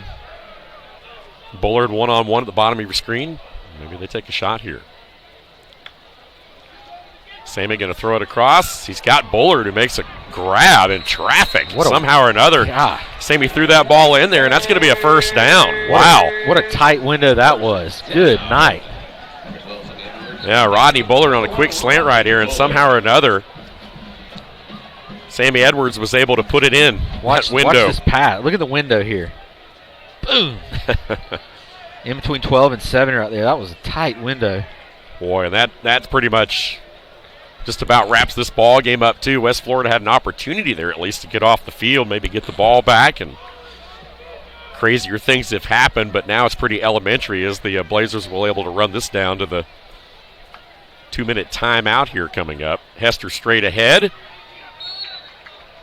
Slips through a crease inside the 25. The clock will run, and we'll hit the 2-minute timeout here in this ball game with the Blazers up 28-7. Valdosta State well on their way to improving in the season series to 6-3 all-time. A win here tonight by the Blazers would be the 7th outright conference title, the 11th overall. This is the 2-minute timeout of the second half. And we'll step aside for the final 2 minutes and be right back to cap this one from Titletown. Stay with us.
So 2 minutes left of this one right here, but it's pretty elementary. The Blazers on their way to their 5th undefeated regular season. Their last, of course, in 2019. 3rd time in 6 seasons. They've started 10-0. And will enter into the postseason likely as the top seed in the Super Region out of their Super Region as Blake Hester carries this one over the right side and picks up yet another first down. And now, unless West Florida decides to use their timeouts right here, the Blazers can pretty much just run out the clock. Yeah, you got to start thinking about safety of the players here. Just take a knee, hopefully. Definitely something to think about. Of course, the trophy presentation, we'll have it for you right here as part of our coverage before we go off the air tonight. The trophy, again, will be presented by the conference. And, of course, the West Florida Argonauts, what a season. They're going to finish at 7-3 overall. And I wouldn't say completely close the book yet, as Sammy hits a knee right here. Big shot there. One of the linemen went down. I don't know if he was acting. That was a flop. Yeah, that was a flop by the Blazer. Big 78. He did get a little push there, but that was a big flop. Yeah, not really needed at this point. Blazers can run the clock out, like we said, as long as the Argos don't burn their timeouts. But what a job by Coach Tremaine Jackson and this coaching staff tonight coming in. West Florida had won 6 in a row. Caleb Nobles, the former, of course, Valdosta State / West Florida quarterback who was there when they started the West Florida program. And, of course, the Argos quickly won a national championship. Looks like they're about to get the Gatorade bath over there. Tremaine Jackson gets the Gatorade bath over on the sideline. There we go. There's some more to go along with it. The water buckets. How about that? One of the big goals coming into the game this year for the Blazers was to win the outright conference championship. That was one big thing they had circled. They did not want to share it as they did last year. And they needed a win here tonight in the final week of the regular season against a West Florida team to do it. The Blazers hitting the knee for the final time, and the teams are already meeting at midfield. That's going to do it. The final seconds rolling off the clock here at the Bazemore Hyder Stadium and Cleveland Field scoreboard. And the final score here tonight, Valdosta State, a winner 28-7 over West Florida. As I mentioned, Argonauts finished 7-3 overall, 5-2 in the conference. Meanwhile, the Blazers 10-0, 6-0. Again, one less game played. The West Alabama game will always be left to wonder what might have happened. That was the one, of course, that got canceled due to the hurricane. But West Al winning their final game today, certainly headed into the postseason. Those two may end up meeting after all at some point. You never know. Yeah, going to definitely be in the South region for sure. And that team's always been good and playing good football. And it don't matter. We won't see it until we see it. So, conference champs. Coach Tremaine Jackson, obviously emotional right now with his team. Hugs and congratulations from all around. What a family affair it's been when you talk to these guys away from the field. You talk to them on the show. They talk about just the family mentality that these guys have. And, of course, West Florida, they have the same thing just a few hours away in Pensacola, Florida. The Argos will be back. Caleb Nobles, as we talked about, this very talented coaching staff has a lot of experience, and those guys will certainly be back in the mix very soon. But tonight belongs to the home team, the Valdosta State Blazers, who are gathering as the presentation of the conference trophy gets ready to happen. Taylor, I know we're going to be back for some more football, presumably in a couple of weeks. Assuming the Blazers, depending on the selection show, maybe we'll have a bye next week. But regardless, the next time you and I see each other, more than likely right here. But your takeaways from the regular season after watching this team all year long and seeing how they stacked up against that 12-2 team from last year. It's a team that's improved from that, both defensively and offensively, in my opinion.